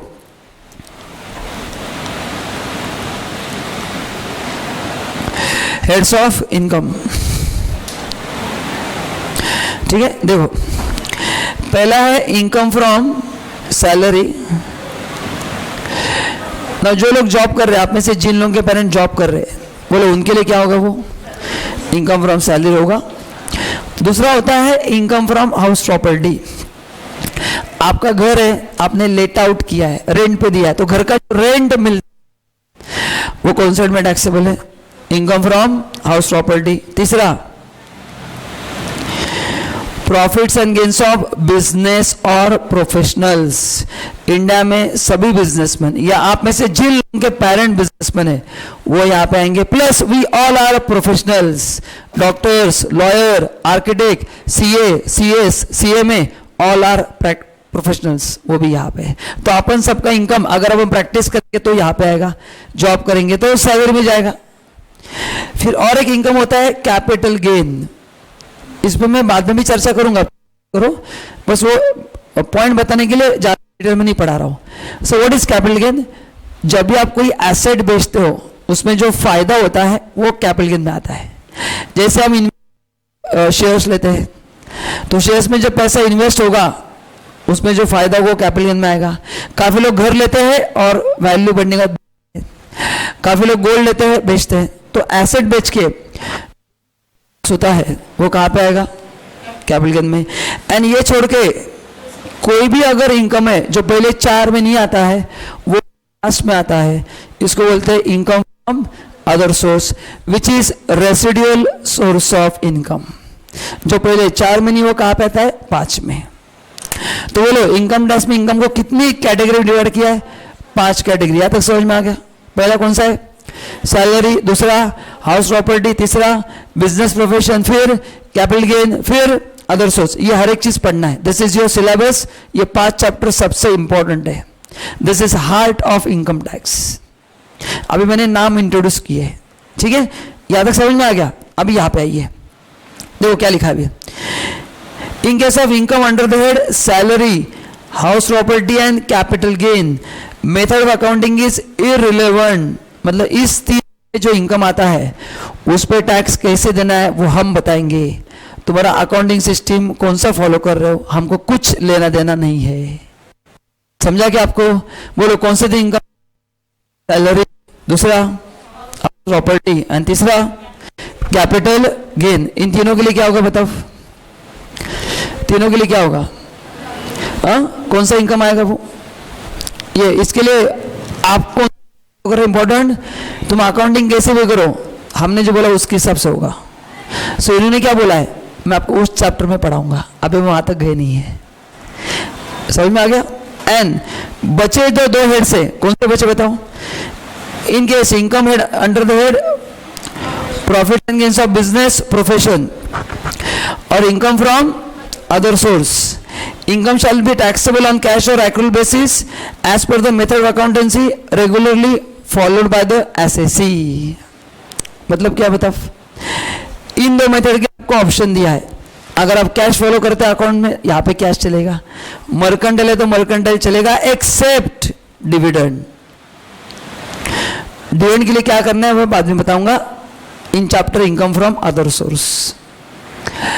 ठीक है, तो ये नॉलेज के लिए डेफिनेशंस पढ़ना है, ठीक है ना? एक बार पढ़ कर रखना। इसमें एज एग्जाम में क्वेश्चन नहीं आते, बट एक बार नॉलेज होना चाहिए कि इनकम के फीचर्स क्या क्या है। बोलो आपको दोनों समझा के क्या लिखा है? तो कौन से 3 हेड के लिए अकाउंटिंग इररिलेवेंट है? मतलब अकाउंटिंग मतलब अपना रिलेवेंट है। बोलो salary, house property and capital gain. इसके लिए गवर्नमेंट जैसा बोलेगा इनकम टैक्स एक्ट उसके हिसाब से करना है। बाकी 2 में आपको चॉइस दिया है और ये सब डिस्कशन अपन आपको चिंता करने की जरूरत नहीं है। आगे तीसरा, सो नोशनल इनकम पे टैक्स देना है क्या? नहीं दो। इनकम पे गवर्नमेंट टैक्स नहीं लेगा। नोशनल इनकम होता क्या है? सुनो एग्जांपल लेता हूं। लेट्स से अपन एक एग्जांपल लेंगे। क्या example upon? What is your name? Shreya. Business है कंप्यूटर्स का, वो कंप्यूटर बना के बेचती है। अभी उसको उसका प्रॉफिट बढ़ाना है। श्रेया को, श्रेया प्रोप्राइटर है, उसको उसका प्रॉफिट बढ़ाना है। तो जरा अभी बताओ, उसने एक जर्नल एंट्री किया है, बताओ सही है गलत है? कंप्यूटर बेचती है, उसने एंट्री किया है Shreya account debit to computers being computer sold. उसने बुक में ऐसा एंट्री किया है कि खुद को कंप्यूटर बेचे से दिखाया है, ताकि सेल बढ़ गया और यहाँ पे डेटर्स बढ़ गए। सेल बढ़ा तो प्रॉफिट बढ़ेगा कि नहीं? श्रेया ने कहा कि सर मैं टैक्स देने को रेडी हूं, लो ना। नहीं, गवर्नमेंट ने कहा कि नोशनल इनकम में टैक्स क्यों सर? हम गवर्नमेंट को तो पैसा दे रहे हैं ना, उनको क्या तकलीफ है? अरे ये जो फाइनेंशियल स्टेटमेंट्स होते हैं उस प्रॉफिट के ऊपर काफी लोग आपके पैसे कंपनी में पैसा डालने के लिए इन्वेस्ट डिसीजन लेते हैं। शेयर होल्डर डिसीजन किस बेसिस पे लेते हैं? फाइनेंशियल स्टेटमेंट पे। अगर ऐसा कुछ भी अलाउ किया तो लोगों के साथ चीटिंग हो जाएगा। Are you getting my point? अपन जब कंपनी पैसे इन्वेस्ट करते हैं, अब हम प्रॉफिटेबिलिटी चेक करते हैं कि नहीं। अगर वो प्रॉफिट कुछ भी दिखाना अलाउ कर दिया तो अपन फाइनेंशियल स्टेटमेंट में रिलायबिलिटी ला ही नहीं पाएंगे। इसलिए बोला कि नहीं, हम पैसा कमाएंगे, पैसे गलत नहीं कमाएंगे। तो नोशनल इनकम दिखाना अलाउड नहीं है, उस पर टैक्स नहीं लिया जाएगा। इज दिस लॉजिकल और नॉट? यस। आगे, सोर्स ऑफ इनकम। इनकम में भी फ्रॉम टेम्पररी सोर्स और परमानेंट सोर्स। कौन बनेगा करोड़पति? टेम्पररी है, एंड आप जो काम कर रहे हैं वो परमानेंट है। गवर्नमेंट का हमको फर्क नहीं पड़ता है, इनकम इज इनकम। तुमको मिला तो हमको भी चाहिए। ये रूल ध्यान में रखो, आपको इनकम टैक्स में कभी डिफिकल्टी नहीं आएगी। क्या रूल? आज से गवर्नमेंट का तुमको मिलेगा पैसा, हाँ सर केबीसी से 5 करोड़ मिला तो हमको भी चाहिए। सर एक ही बार मिला है, बोले हम भी एक ही बार मांग रहे हैं। लिखा है, बोले तुमने पढ़ा नहीं डेफिनेशन? विपुल सर ने जब पढ़ा था तुम एब्सेंट थे, लिखा है ना, फिर एब्सेंट है वो बंदा। Next, now capital versus revenue receipt. अभी आप सबने accounts there are two types of expenses. One is capital expenditure and one is revenue expenditure. उससे अपोजिट क्या होगा? Capital receipt and revenue receipt. अभी ऐसे से नहीं यहाँ पे इनकम टैक्स को क्वेश्चन पूछा है, सो कौन सा इनकम पे टैक्स देना है, क्योंकि दोनों तो मेरे को पैसा मिल रहा है. अच्छा, what is capital receipt? Sale of asset, है ना. What is capital expenditure? Capital expenditure क्या है? Purchase of asset. तो कैपिटल रिसिट क्या होगा? Sale of asset. हाँ. And what is revenue receipt? जो अपन गुड्स बेच रहे हैं, श्रेया कंप्यूटर बेच रही है, तो कंप्यूटर बेच के जो पैसा मिलेगा उसके लिए क्या होगा? Revenue receipt. तो गवर्नमेंट ने क्या बोला? सुनो, गवर्नमेंट ने बोला है कि आपका हर एक रेवेन्यू रिसिट टैक्सेबल है. आपका हर एक, हाँ, अनलेस अगर हमने एग्जेम्प्ट किया तो अपन पढ़ेंगे आगे कि कौन से इनकम एग्जेम्प्ट है. उन्होंने बोला कि अदरवाइज हर एक रेवेन्यू रिसिट टैक्सेबल है, एक्सेप्ट जो हमने बोला है वो. एंड कैपिटल रिसिट में उल्टा बोला, उन्होंने बोला कि कैपिटल रिसिट पे आपको टैक्स नहीं देना है, अगर हमने कहा तो देना है. दोनों उल्टे स्टेटमेंट है. तो रेवेन्यू रिसिट को हर एक को कवर किया है एक्सेप्ट फ्यू. कैपिटल रिसिट बोला कि इस पे हमको टैक्स नहीं चाहिए except few. Are you getting my point? देखो वही लिखा है. A capital receipt is not liable to tax unless specifically provided in the act. देखो, unless, whereas revenue receipt is not exempted unless specifically provided in the act. मतलब क्या बताऊं? हर एक revenue receipt पे आपको टैक्स देना है, अगर हमने बोला नहीं तो नहीं देना है. लेकिन कैपिटल के लिए उल्टा है, कैपिटल रिसिट पे टैक्स चाहिए नहीं, अगर हमने बोला उसी पे दो. आई थिंक आपको समझ में आ रहा है क्या है. अच्छा, ये कौन सा है सर? आगे से पढ़ाऊंगा. ये फीचर ऑफ इनकम है, मेरे को समझ दो, बहुत बड़ा सब्जेक्ट आपको पढ़ाने जा रहा हूं. Okay, it will take some time. Now point number 6, government बोला कि इनकम में लॉस भी इंक्लूड है, मतलब इनकम कैन बी पॉजिटिव और इट कैन बी निगेटिव. सही क्यों लिखा है? अरे अपन कंफ्यूज हो जाते हैं. याद करो बीकॉम का वो एग्जाम का दिन जब नेट प्रॉफिट निगेटिव आता है, अपन इधर देखते हैं कि मेरा ही आ रहा है, सबका आ रहा है, एंड नहीं तो अपन उसको पॉजिटिव लेके आते हैं. मैं सही बोल रहा हूं कि नहीं? हाँ, बोले टेंशन मत लो, बी कॉन्फिडेंट. तुम्हारे बिजनेस का भी विजय माल्या हो सकता है, तभी निगेटिव आएगा. अकाउंट में अपन डरते कि नहीं, निगेटिव तो इधर उधर रडार चालू हो जाता है. वाईफाई एरिया ऑन, कौन कौन रेंज में है, उनके पासवर्ड हैक करो एंड नेटवर्क अपने पास ले लो. डर लगता है निगेटिव आया तो मेरा ही आ रहा है, सबका आ रहा है, सबका आ रहा है. हाँ, तो फिर ठीक है, भले वो अलग अलग हो, कोई प्रॉब्लम नहीं. हम गिरेंगे एक साथ खड्डे में, ऐसे अकेले गिर रहा है बस. तो बोला है कि डरो मत, निगेटिव भी इंक्लूड है. ऐसा होता है, मैं जो बोल रहा हूँ सही के नहीं, तो डरो मत. लिख के दिया है कि डरो मत, बी कॉन्फिडेंट, निगेटिव भी आ सकता है. तो अगर आपने बिजनेस सही तरह से नहीं किया तो लॉस भी हो सकता है. एक नंबर, कोई प्रॉब्लम नहीं. नेक्स्ट है डिस्प्यूटेड इनकम. अब ये क्या है sir disputed income? Point number 7. देखो, मेरा एक दोस्त है, उसका आपको स्टोरी सुनाता हूँ, रियल लाइफ स्टोरी. मेरा एक दोस्त है जिसका नाम है सलमान खान, एंड वो है, और एक दोस्त है अरबाज खान. सो वही है क्या? हाँ, वही. सो आपके दोस्त कैसे? अरे मैं उनको पहचानता हूँ, वो मेरे को नहीं पहचानते. वैसे शाहरुख भी मेरा दोस्त है, अगेन वो मेरे को नहीं पहचानता, मैं उनको पहचानता हूँ. ठीक है ना? ओके. तो क्या है, इन दोनों का एक प्रॉपर्टी है, सलमान खान और अरबाज खान का. कोर्ट में केस चालू है, दोनों झगड़ रहे. सलमान बोल रहा है कि ये घर मेरा है, अरबाज बोल रहा नहीं, रहे घर मेरा है. कोर्ट में केस चालू है. आपको पता है प्रॉपर्टी के झगड़े चलते रहते ना, तो कोर्ट में केस चालू है. प्रॉब्लम कहाँ पे हुआ है? बट अब ये प्रॉपर्टी टेम्पररी लेट आउट है और इसका रेंट आ रहा है. तो ये प्रॉपर्टी उनके best family friend Abhishek Bachchan को रेंट पे दिया है. मैंने बेस्ट क्यों बोला, आपको समझ में आ गया. कुछ लोग तो हंसते भी नहीं, पता नहीं प्रॉब्लम क्या, घर से मार के भेजा है या पता नहीं, है ना. तो हंसते जाओ, नहीं समझा तो जोर से हंसना है, जोक मेरे को अच्छा लगता है ना, क्योंकि बाकी लोग हंस रहे हैं ना, तो आप नहीं हंसेंगे तो फिर डाउट आएगा मैं क्यों नहीं हंस रहा हूँ, कुछ प्रॉब्लम तो नहीं यहाँ पे. तो हंसते रहो, नहीं रीजन तो भी हंसते रहो, मजा आएगा आपको. मतलब बाकी जब हंस रहे तभी हंसना है, तो बीच में कभी चालू नहीं होना है, फिर रियली डाउट आएगा हम सबको. हाँ, तो अभी उसका फोन है विपुल, मतलब सलमान का. अरे विपुल एक प्रॉब्लम है. बोला क्या? बोले अरे वो प्रॉपर्टी लेट आउट किया है अभिषेक को, उसका रेंट आ रहा है, अभी टैक्स कौन देगा, क्योंकि कोर्ट में तो केस चालू है. मैं बोल रहा हूँ ये मेरा घर है, अरबाज बोल रहा है मेरा घर है, कोर्ट का अभी तक डिसीजन नहीं आया है. तो बाद में जब भरूंगा तो चलेगा कि डिसीजन आने के बाद? नहीं रे, तुम तो फिर डिसीजन आने ही नहीं दोगे। लॉयर को बोलेगे भाई ऐसा केस बना कि डिसीजन नहीं आना चाहिए, टैक्स भरना पड़ेगा ना डिसीजन आया तो गवर्नमेंट बोलती कि नहीं सलमान हम बेवकूफ़ नहीं है, तुमको इनकम टैक्स एक्ट का बेवकूफ़ लगता है, तुम्हारे लिए प्रोविजन करके रखा है। क्या किया है?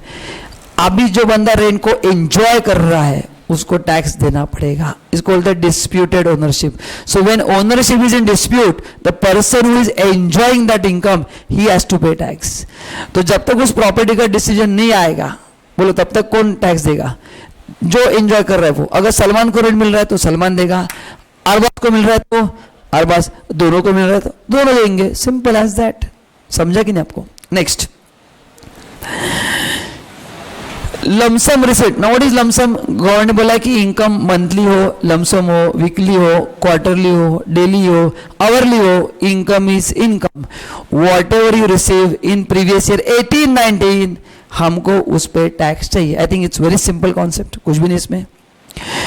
देखो, there is no difference between income received in lump sum और income received in instalment. Income is income.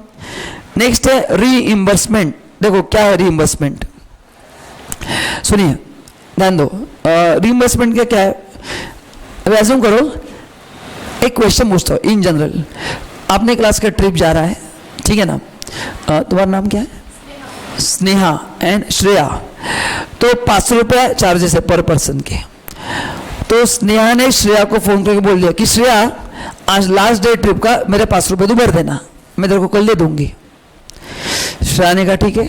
तो श्रेया ने क्या किया? खुद के 500 भर दिए और स्नेहा के 500 भर दिए। श्रेया ने 1000 रुपये दोनों के भर दिए। क्लियर है? नेक्स्ट डे स्नेहा ने श्रेया को 500 रुपये दे दिए क्योंकि उसने भर देना। तो my question to all of you, ये श्रेया का इनकम माना जाएगा कि नहीं? नहीं माना जाएगा। इसको बोलते हैं reimbursement.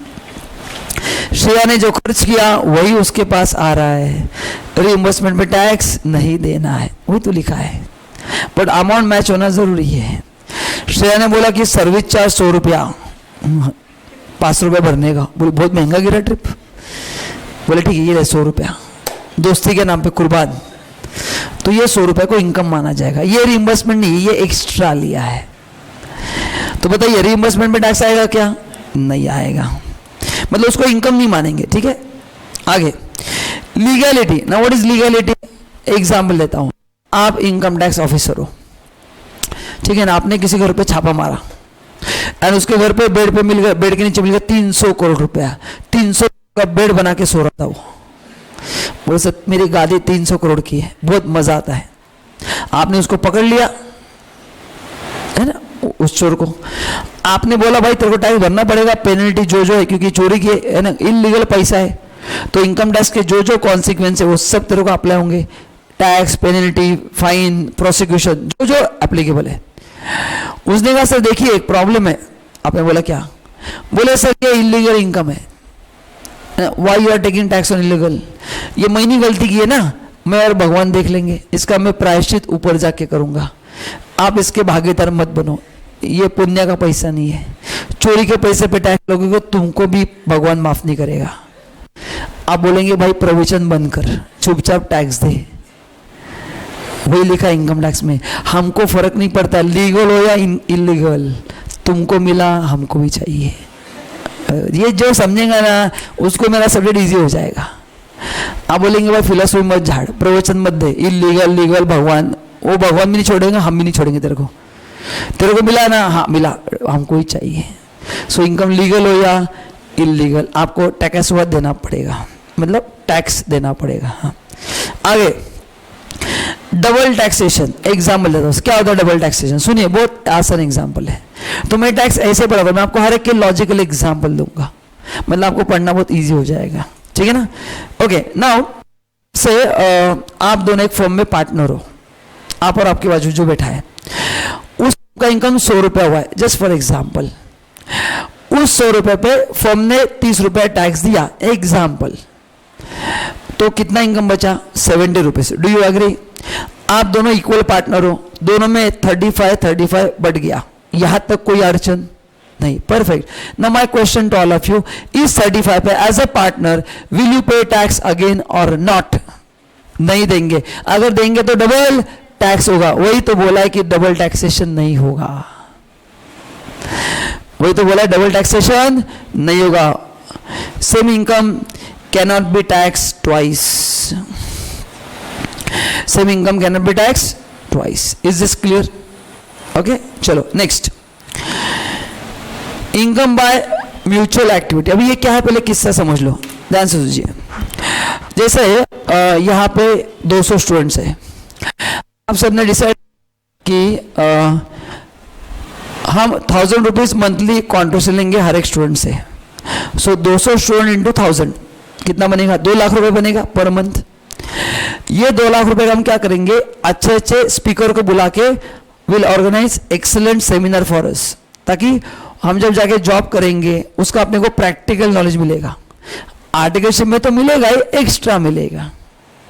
So you want to call eminent speaker जिनको इस इंडस्ट्री में बहुत सारा एक्सपीरियंस है. जैसे मैंने जिनके पास इंडायरेक्ट टैक्स में प्रैक्टिस किया, उनको उस समय 55 साल का एक्सपीरियंस था टैक्सेशन में. गॉड फादर उनको बोलता था. 55 ईयर्स एक्सपीरियंस इन टैक्सेशन. 55 मेरे एज के डबल से भी जाता था उस समय. 55 years experience. It's a tiger experience. मतलब उनके 10-20 हजार केस लॉ ऐसे मुंह पे याद थे. केस लॉ 10-20 हजार. खतरनाक आदमी. But he was only into indirect tax, but outstanding. मतलब 55 ईयर्स एक्सपीरियंस. एक फील्ड में 55 साल का एक्सपीरियंस था. हजारों में केस लॉ ऐसे मुंह पे लोने. Anyways, coming back to the point. तो ऐसे अच्छे अच्छे लोगों को बुलाने वाले प्रैक्टिकल नॉलेज के लिए. मैं जो बड़ा रहा हूँ एकेडमिक्स से, क्योंकि मेरा काम ही वही है. मैं भी आपको इंडस्ट्री का ज्ञान दे सकता हूँ, बट मेरा काम वो नहीं है. तो जो मेरे से भी एक्सपर्ट लोग हैं, जो मेरे से भी ज़्यादा लोग, तो उनको अपन बुलाएंगे. सबका फायदा है, उसमें गलत क्या है. तो अपने से लोगों को बुलाया और आपने उनको 1.5 लाख रुपए दिया. बचा हुआ 50,000 रुपये अगर आपने 200 स्टूडेंट में बांट दिया. अरे बांटा कि नहीं? क्या करेंगे एक्स्ट्रा? तो अगेन सबको 250 रुपये मिलेगा. पहले आपने 1000 रुपये दिया था ना, तो टोटल 200 लोगों का 2 लाख कलेक्ट हुआ. उसमें से 1.5 लाख रुपए उनको दिया. कितना बचा? 50,000 रुपया. अगेन सभी बच्चों में बांट दिया. 200 बच्चों में 50,000 बांट दिया. समझा कि नहीं? तो 50,000 अगर अपन 200 करेंगे तो देखो पर बच्चा कितना रिटर्न आएगा. 50,000 अपन 200, 250 रुपये रिटर्न आएगा. ये 250 रुपये आपका इनकम नहीं माना जाएगा. इतना ही सिंपल यहाँ पे लिखा है. बस वो क्या लैंग्वेज टेक्निकली, इसलिए आपको मैंने लॉजिक एग्जाम्पल दिया. इनकम बाय म्यूचुअल मतलब सबका मिला के.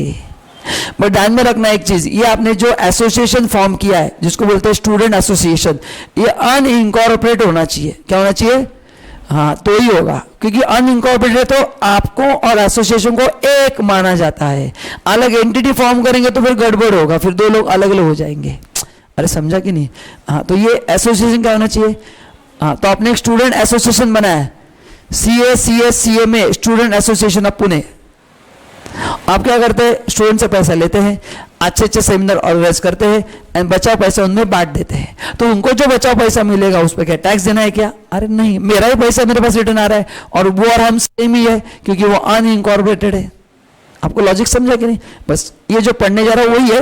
वो लैंग्वेज क्या डिफिकल्ट है, इसलिए मैं आपको ऐसे हर एक का एक एग्जाम्पल दूंगा ताकि आपको समझने में ईजी लगेगा. देखो, in this regard it is to be noted that in case of mutual activity where some people contribute to the common fund, some people students ने common fund में पैसा डाला, 200 student into 1000 रुपया each and are entitled to the participant in the fund. yes, आपको उसका फायदा हुआ.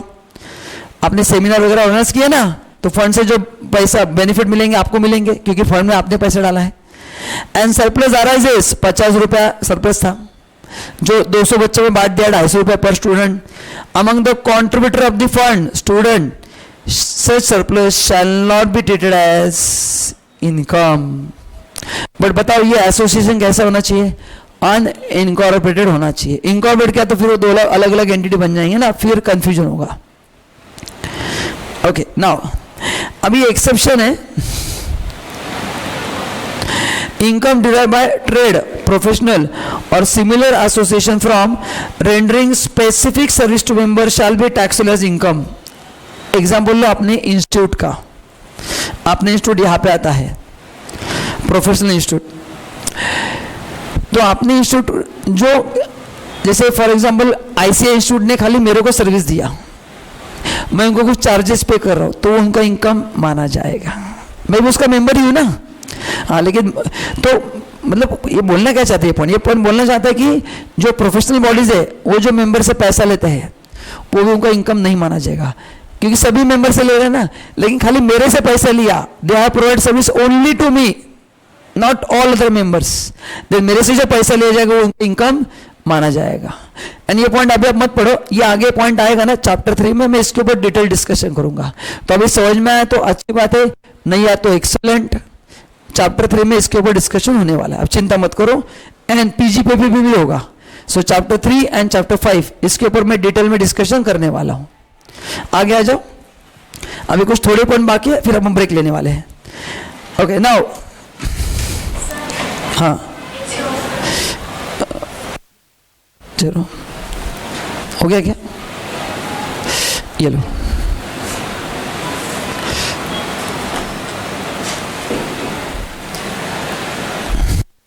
चलो नाउ, ओके नाउ ये अपन 13 पॉइंट बाद में पढ़ने वाले, इसकी अभी जरूरत नहीं है, छोड़ दो इसको, पॉइंट नंबर 13 को छोड़ दो, ये पेंडिंग रखो, मैं आपको इसको बताने वाला हूं। नाउ पॉइंट नंबर 14, ये कुछ काम का नहीं है, सिंपल पॉइंट है, pin money. Know what is pin money, ध्यान दो। एसी बंद हो गया, हुआ ना बंद, हाँ।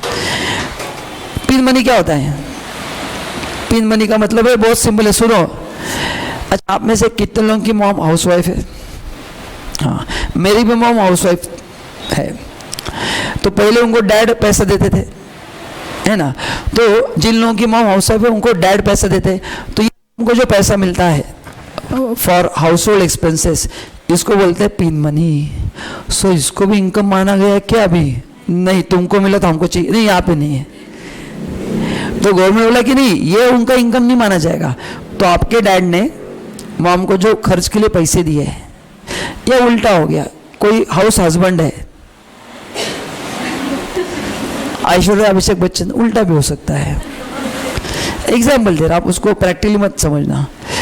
तो हस्बैंड ने वाइफ को पैसा दिया, वो इनकम नहीं है, लेकिन आपको पता है मॉम कैसी रहती है, उसमें से पैसे बचाती है। एम आई राइट और रॉन्ग?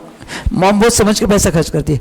तो अपने मॉम ने जो पैसा बचाया ना, वो बचा के एफडी किया, उस एफडी का इंटरेस्ट टैक्स ये यहाँ पे दिया है। So pin money is not an income, but any income earn out of that pin money, yes, इसको इनकम माना गया है। कौन टैक्स देगा बाद में देखेंगे, अभी मैं टैक्सेशन में नहीं गया, मैं इनकम का डेफिनेशन पढ़ा रहा हूं, मैं टैक्सेशन एस्पेक्ट पे नहीं आया हूं, मैं इनकम के फीचर्स बता रहा हूं। Don't link this with taxation aspect, okay. हाँ, तो ये आप पढ़ लेना। देखो, income on investment out of pin money shall be treated as income. आगे अवार्ड, आपको अवार्ड मिला, best businessman of the year, worst student of the year, मैं एग्जाम्पल दे रहा हूं। Man of the match award मिलता है ना, इन सबको इनकम माना गया, उस पर भी टैक्स देना पड़ता है। सर लेकिन मैंने तो मैच जिता के दिया इसलिए अवार्ड मिला, तुमको मिला, हमको भी चाहिए। कितना इजी हो गया, आपको भी डाउट ही नहीं आएगा। Next, embezzlement. अभी मैं आपको एक ब्रेक देने लगा 10-15 मिनट के बाद। ब्रेक के बाद, this is only for live students, मैंने यहाँ पे शेयर्स पे 20,000 रुपये रखा है। कितना रखा है? अभी क्या करें, ऐसे सपोज आप किधर जा रहे, 20,000 रुपये मिल गए मॉल में वगैरह, अपन क्या करते, पैसा उठाते, ऊपर देखते हैं सीसीटीवी है क्या, मॉल ऑफिस में जाके दे देंगे, नहीं तो बताने की जरूरत नहीं, आप होशियार हो। उन्होंने बोला कि इसको भी हम इनकम मानेंगे। अरे कौन देगा टैक्स, कौन बताएगा, इतना ईमानदार आदमी कहाँ से पकड़ के लाओगे? अरे जो बैंक अकाउंट में आता है उसमें लोग टैक्स देने को ना बोलते, जो दिखता है वो। उन्होंने बोला नहीं, तुमने दिखाया तो हम लेने को रेडी है, मैंने दिखाया तो ना, हाँ ठीक है, देख लेंगे बाद में, कौन दिखाएगा। बट मेरा काम है आपको फीचर्स ऑफ इनकम पढ़ाना, लॉ में दिया तो मैं आपको पढ़ाऊंगा। तो ये बोला है कि एम्बेजलमेंट जो है, तो टैक्स भरना है, यस ठीक है। नेक्स्ट कॉन्टिंजेंट इनकम, मतलब एक स्टूडेंट एक्साइटेड हो गया, उसने कहा यार मैं बहुत पावरफुल प्रोफेशन में आया हूँ, है ना, अपन जो करियर को सिलेक्ट किया वो one of the best course है इन कॉमर्स, इससे ऊपर कुछ भी नहीं है। उसने कहा सर मैं इतना खुश हूँ ना कि मेरे को बहुत अच्छा लग रहा है। बोला अच्छी बात है, अच्छा होना चाहिए, कोर्स इतना अच्छा है, नो डाउट अबाउट दैट। उसने कहा कि सर मेरे को 7-8 लाख का पैकेज मिलेगा क्या? मैं बोला हाँ मिल सकता है, कोई प्रॉब्लम नहीं है। बोले एक काम करो सर, उस पर अभी टैक्स भर दो। बोले मिलने तो दो। नहीं sir I am very much excited, मैं वो रिटर्न देखना चाहता हूँ। मैंने बोला कंट्रोल तेरा एक्साइटमेंट, यहाँ पे लिखा है कॉन्टिंजेंट इनकम पे टैक्स गवर्नमेंट नहीं लेगा। Now you know what is meaning contingent, आपको पता है ना कॉन्टिंजेंट लायबिलिटी, कॉन्टिंजेंट इनकम है, वो टैक्स नहीं देना है। डोनेशन को इनकम माना गया, यस। देखो रिसिप्ट ऑन अकाउंट ऑफ धर्मदा लिखा है, धर्मेंद्र नहीं।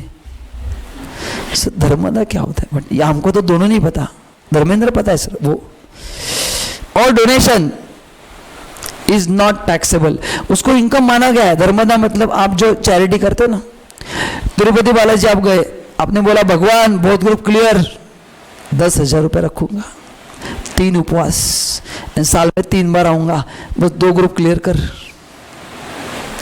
एक ग्रुप किया तो 1 बार आऊंगा, डील है अपना। एंड एग्जाम्पशन है तो 2-4 उपवास एक्स्ट्रा, उसको हम क्या बोलते हैं, नवस, नवस बोलते हैं ना उसको। हाँ, तो आपने वो जो डोनेशन दिया, धर्मदा दिया, वो उनके लिए इनकम माना जाएगा, बट उनको टैक्स देने की जरूरत नहीं पड़ती है। तो मैं आगे सब डिस्कस करूंगा। Again I am repeating, I am not focusing on taxation aspect, मेरा फोकस प्योरली ऑन इनकम के फीचर्स क्या है मैं आपको बताना चाहता हूँ। अभी आपको आइडिया क्या ना कि इनकम का स्कोप भी बहुत बड़ा है, हर एक चीज को इनकम मान लिया है। नेक्स्ट गिफ्ट, सर गिफ्ट को भी इनकम मानना है, यस। सुनो 2 लाइन में बताऊंगा। अगर आपको गिफ्ट रिलेटिव से मिला है, किससे मिला है? Full exempt. एंड अगर सुनिए, अगर आपको गिफ्ट अदर देन रिलेटिव से मिला है तो 50,000 तक एग्जेम्प्ट है। तो अगर 60,000 मिला तो पूरे 60 पे टैक्स देना पड़ता है, 10 पे नहीं।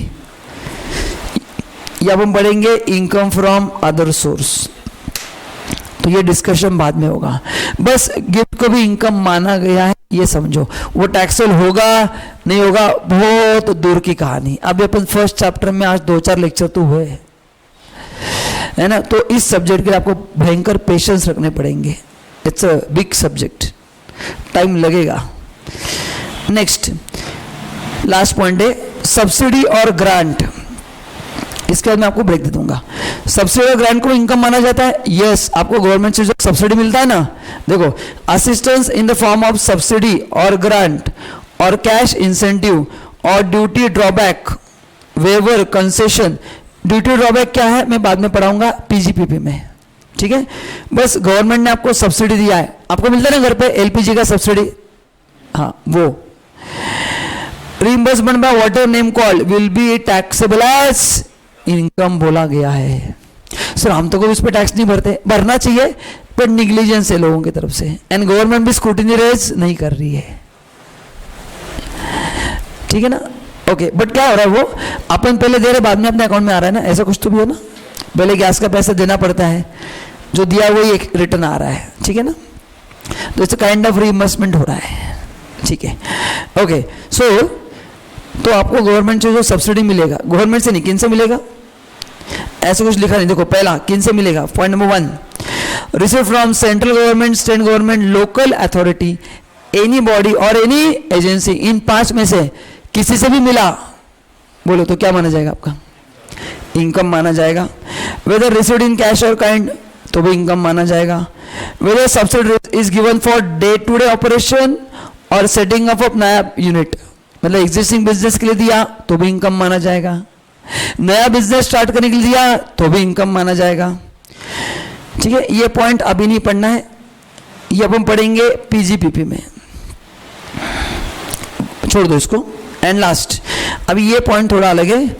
लास्ट जो सब्सिडी है उसको इनकम नहीं माना जाएगा। तो सेकेंड लास्ट पॉइंट हम पीजीपीपी में पढ़ेंगे। लास्ट उसके ऊपर के पॉइंट में सब्सिडी को इनकम माना जाएगा, लेकिन जो लास्ट पॉइंट मैं आपको पढ़ा जा रहा हूं उस प्रकार के सब्सिडी को इनकम नहीं माना जाएगा। मैं पहले पढ़ाऊंगा फिर लॉजिक भी बताऊंगा। कौन सा सर? देखो, subsidy grant by central government, तो देने वाला कौन है? Central government. For the purpose of corpus of a trust और इंस्टीट्यूशन, या तो ट्रस्ट को दिया जा रहा है या तो किसी इंस्टीट्यूशन को दिया जा रहा है, एस्टैब्लिश बाय सेंट्रल गवर्नमेंट। वो ट्रस्ट भी किसका है? सेंट्रल गवर्नमेंट का है। अभी बताओ, इनकम टैक्स रेवेन्यू किसका है? सेंट्रल गवर्नमेंट का। मैं सेंट्रल गवर्नमेंट हूं, मैंने यूनिट को सब्सिडी दिया एंड उनसे मैं उसके टैक्स ले रहा हूं, कुछ मतलब है क्या? इसलिए बोला कि ये तो हमारा ही है ना, इससे हम क्या टैक्स लेंगे? मैं तुमको 100 रुपए दूंगा और बोलूंगा दो उसमें 20 रुपए टैक्स। अब बोलेंगे क्या पागल आदमी, फिर 80 देना। लॉजिक समझ में आ रहा है क्या? ये दोनों गवर्नमेंट की है ना, तो बोले मैं मेरे से कैसे टैक्स ले सकता हूं? Are you getting my point? तो सेंट्रल गवर्नमेंट ने अगर उनके किसी ट्रस्ट या फिर इंस्टीट्यूशन जो सेंट्रल गवर्नमेंट ने एस्टेब्लिश किया है उनको अगर सब्सिडी दे तो उसको इनकम नहीं माना जाएगा। ठीक है, चलो देखो एग्जाम्पल है, X limited get subsidy from Odisha government to set up chemical factory plant in a backward area in Odisha. Subsidy is not given for assisting in carrying out business, but it is given for setting up new business. बोलो, ओडिशा में आपका company है, government ने आपको वहां पे backward area में नया कंपनी लगाने के लिए सब्सिडी दिया है। बोलो, इनकम माना जाएगा? यस, ऊपर ही पढ़ा था ना कि एग्जिस्टिंग बिजनेस के लिए है तो भी होगा, नया बिजनेस है तो भी होगा। अरे कुछ समझ में आ रहा है कि नहीं आपको? नेक्स्ट, दूसरा, अच्छा पॉइंट तो अपन नहीं पढ़ेंगे, वो पीजीपीपी का एग्जाम्पल है, छोड़ दो उसको, वो अपन आगे कवर करेंगे।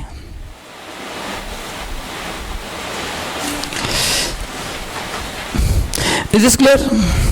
Okay, so that's it. तो इस लेक्चर में अपन ने कितने डेफिनेशन कवर किए? 3। पहला एसएससी का, दूसरा प्रीवियस ईयर असेसमेंट ईयर, तीसरा इनकम। तो अभी डेफिनेशन सब कवर हो गए। पहले अपन ने पर्सन का पढ़ा था, तो ये 4-5 डेफिनेशन काफी इंपॉर्टेंट है। अभी इसके बाद जो लेक्चर होगा उसमें कुछ मिसलिनियस पॉइंट्स डिस्कस करना बाकी है एंड फिर अपन जाएंगे मेन एरिया जो अपना है टैक्सेशन। Is it clear? सबको समझ में आ गया? चलो, थैंक यू सो मच। अच्छा, और एक बताना चाहूँगा, जब भी मेरा नेक्स्ट लेक्चर देखेंगे पहले लेक्चर को पूरा रिवाइज करना है, तो इसलिए जो पॉइंट मैं हाईलाइट करता हूँ ना उसको 15 मिनट में देखना है। तो जब भी आप घर पे कोई भी सब्जेक्ट पढ़ोगे पहले 15 मिनट रिवीजन के लिए रखो। उस 15 मिनट में आपने पहले जो पढ़ा उसको रिवाइज करो, क्योंकि यहाँ पे हर एक सब्जेक्ट बहुत बड़ा है, हर एक सब्जेक्ट बाहुबली है।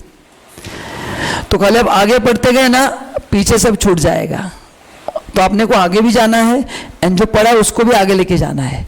तो जब भी आप पढ़ेंगे मिनिमम 1.5 घंटा पर सब्जेक्ट पढ़ना है। कितना पढ़ना पड़ेगा? 1.5 घंटा। तो उसमें पहले 15 मिनट रिवीजन के लिए रखो। अब 15 मिनट में रिवाइज कैसे करना है? खाली की पॉइंट्स हाईलाइट जो किए वो पढ़ना है। पूरा पढ़ना पॉसिबल नहीं है क्योंकि हर एक सब्जेक्ट बड़े बड़े हैं। तो this strategy you need to follow, this is very powerful strategy. क्या करना है? जब भी आप स्टडी करोगे जो भी सब्जेक्ट का, पहले 10-15 मिनट क्या करना है, उससे कनेक्शन अच्छा बिल्ड होता है, ग्रिप होता है और ध्यान में रहता है, ताकि हम भूल नहीं जाएंगे। तो ये फॉलो करना आपको एग्जाम में बहुत फायदा होगा। Is is clear? चलो, थैंक यू सो मच। मिलते हैं अगले लेक्चर में।